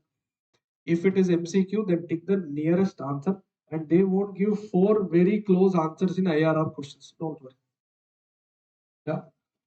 Nowadays, they have started doing one more thing. They'll give you which are the trials to be taken. Then all of us should get the same answer. They say considering 10%, 18%, 24%, IRR is dash. Now all of us should get the same answer. Now no question of different numbers. And as much as possible, these BCF80 numbers, you do not try to manually write in total. Use that memory plus. So rounding off is avoided to a great extent. We want to write here and then manually change that number. That's why we are not getting +9. We're getting 8.7, 9.2. Otherwise, all of us are using calci. No one is doing manually. We should actually get same number even in class. We're not getting because some of us are taking it as 0.87. This we are changing it as 0.76. Manually, when we do this, it happens. Try to, as much as possible, avoid manually rounding off any numbers. At least memory plus memory minus calci they allow. Scientific they don't allow. At least m plus m minus let's make good use. Okay. Now tell me, what is the meaning of 15.56%? This is my IRR. At this rate, my NPV is equal to 0. That's okay, but what is the use of knowing it? Tell me if this number is very high. What does it indicate? Forget A or B. Assume only one project. IRR is very high. Say 31%, 39%. What is the meaning if this is very high? Is it high risk if IRR is very high? What is the meaning of 39%? At that discounting rate, NPV is equal to 0. That means if real discounting rate is 32%, I'll erase other numbers to avoid confusion. Suppose your IRR is 39%. That means at this rate, NPV is 0. And this is all your estimations, cross multiplication. You don't know the real number, actual inflation. Suppose money is losing value at 32% rate. Then what will happen to your project? You will get positive NPV because at 39 you are 0. Anything below 39 you are safe. But if actual rate is 42%, above that you will be getting negative NPV. That means if I see one project having a very big IRR number, means I'm very safe. Think this, I'll take a very low number. What if IRR is 6%? What is the meaning? At 6% discount rate, NPV will be 0. Now you tell me, if I do 5%, 4%, 3%, I will surely get positive NPV. Lower discounting rate, higher the value of money, higher the value of money, positive will be the NPV. What will happen if I try 7%, 18%, 21%? I'll surely get negative NPV. You only saw just now 15%, 17%. In between is the answer. Anything below 15.56%, will only get positive. That's why at 10% our original answer was also positive. Correct? But if you try 17, 18, 21, 35, 45, you'll start getting negative numbers. That means I will find a project to be very safe if its IRR is very high. That means IRR is 39%. I am safe as long as money is losing its value only at the rate of 38.9%. That much of inflation, that much of value of money should go down. More than 39% only I will worry. Now think about two projects, A and B. You worked out IRR. This is 12%. This is 19%. Now which is better? Definitely B. Why? These numbers are your estimated numbers. You did cross multiplication. Imagine actual discounting is 15%. Actual rate at which money is losing its power is 15%. What will happen to A?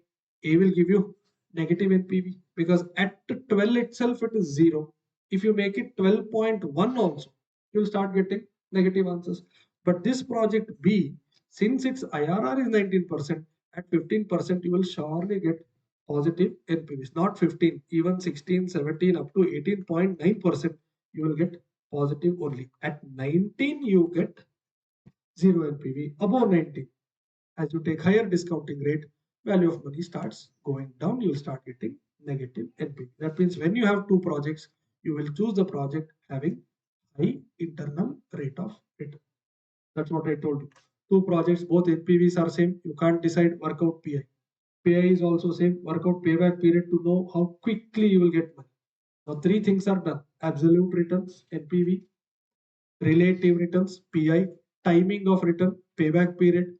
All three are same between A and B. Then find out which is more safe. You are earning same money, proportionately same money in same number of years. Then choose the one having higher safety. At least one of the parameters you will have to see. If everything is same between A and B, then toss and decide. NPV, PI, payback period, IRR, everything between A and B is same. Then you decide based on non-monetary. If A is going to give you more brand value recognition, then do that, or you do B, because there is no other monetary difference between these two.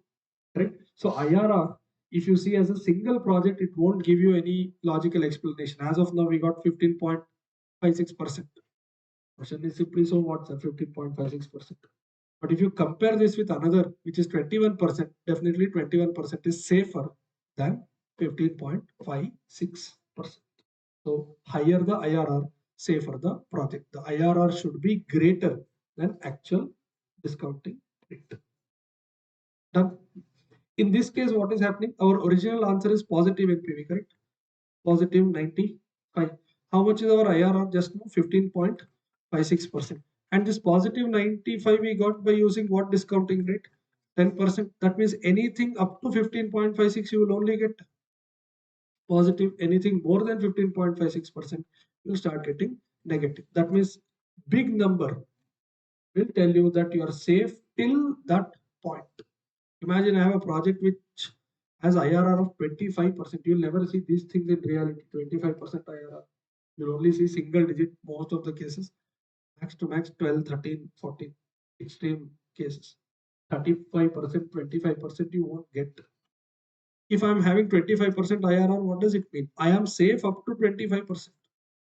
Something seriously goes wrong with my country. Inflation is 24%. Correct? Money is losing 1 kg tomato is 100 rupee. Next year, 1 kg tomato, 124 rupee. That means money is losing its value. At what rate? 24%. But no problem. My IRR is 25.5%. I am still safe, even at 24% inflation rate. That means a very low IRR means it is very risky. Very high IRR means it is very, very safe. Yeah. I think you have one more thing written. Pay back. Pay.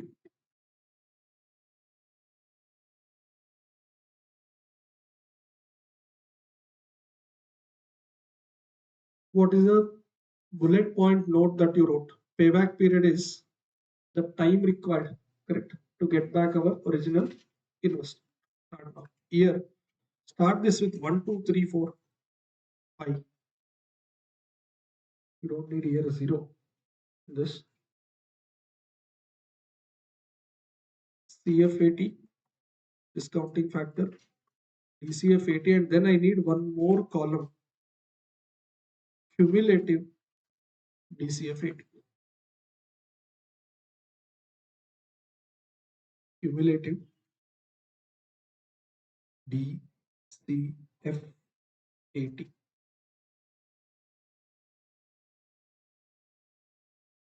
Now this is original data, 10% itself. Tell me the numbers year 1, not year 0, year 1 now. Original number 209, 232, 223.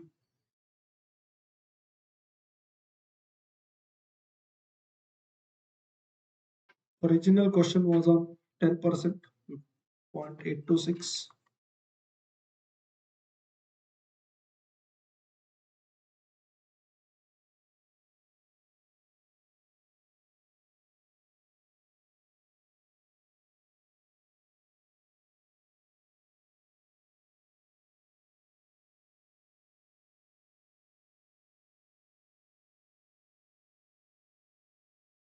I think you even have the DCF80 numbers in the first main answer. 190, 192,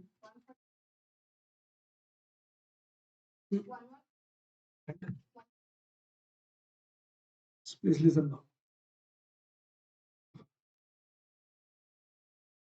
Copy till this.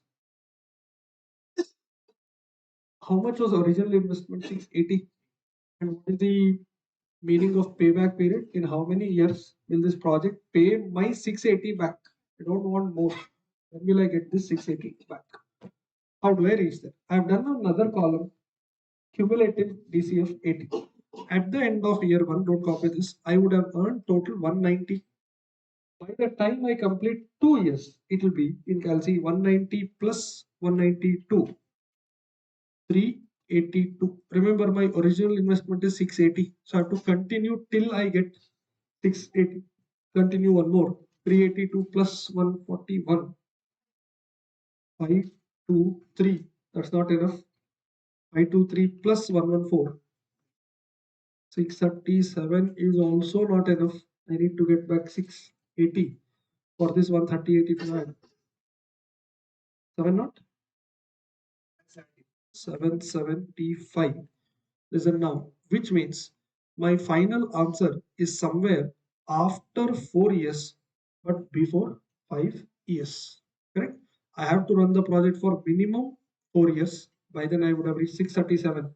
I want to reach 680. Therefore, payback period is equal to minimum 4 years.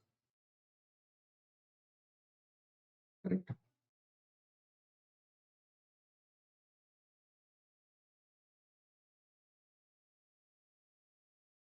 Minimum 4 years plus how much more? Observe my calculation. You will earn 138 if you run the project for full 1 year. Am I correct? You will earn 138 if you run it for a full 5th year. But you don't need 138. You have come till 637. And how much you want to get back? 680. So in Calci, 680 minus 637, you need another 43 only. For that, how long should I continue this project? That one is not first year, that represents one full year. That is my year 5. But I don't need 138, I need only 43. 43 is the difference between 680 I want to recover. 637 I would have recovered in first 4 years. Cross multiply 0.31. So the answer is 4.31 years.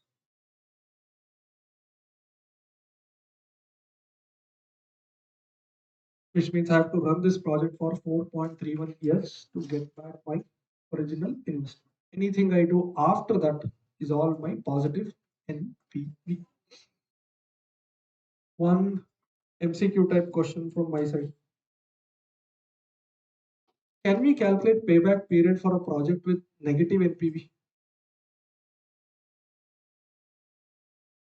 Sorry, I cannot calculate. What is the meaning of payback period? When will I get back? What is the meaning of negative NPV? I will get back less than what I've invested. That means I will never get back is the answer. In exam, if they say project is for 5 years and option A is more than 5 years, never tick that. Option itself is wrong according to. If project is 5 years, how can the payback period be greater than 5 years? Project is over at the end of 5th year. To get your money back, you have to run the project for 6th year, but there is no 6th year. So the correct answer is there is no payback period. Never write payback period is greater than project life. How is that possible? Project itself is 5 years. Either you should get within 5 years or exactly at the end of 5th year. You should not say project is 5 years, but I'll get back my money in the 7th year. That makes no sense. That means now connect all these methods. If NPV is positive, correct, then PI should be greater than 1. The relative term. NPV is positive, PI should be greater than 1. Then payback period will be less than the project life. Project life is 5 years. Our answer is 4.31. I'll get back money much before completing the project. If I complete the project, I will earn little extra. And how much will be IRR of that project? IRR is higher than the discounting factor. Our question discounting factor was 10%, but when we worked out IRR, we got 15.56%. That has to be more. If it is less, then NPV can't be positive. NPV will be negative. Right? So one summary, then we'll wind up today's class. Summary is, if NPV is positive,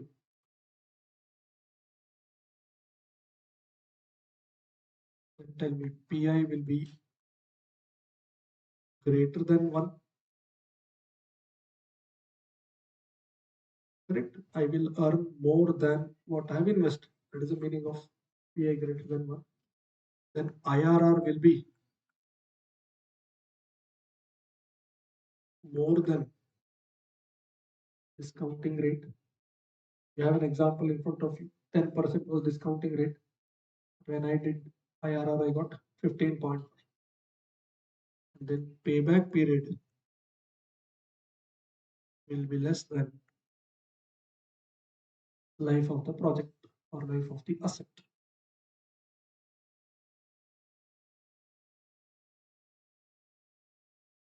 Yes. Next 2 lines you don't have to copy. If you need, you copy later. If NPV is negative, then tell me what should happen. PI will be less than 1. You will earn less than what you invested. Then IRR will be less than discounting rate. Payback period, never say greater than. There is no payback period. You will never get back your original investment. Last possibility, if NPV is 0, try and complete this. PI will be equal to 1. Same number divided by same number.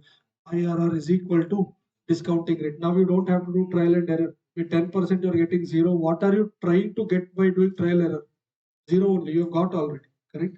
Then payback period is equal to the life of the project. Full 5 years you run the project, you earn 0. That means to get back your original investment, you have to do the project for full life. And after 5 years, how much extra you get? Nothing. That's why I told you nobody does NPV 0 also. So theoretically it is accept and reject. In reality, it is simply a reject. If you want, you can copy the other 2 lines also.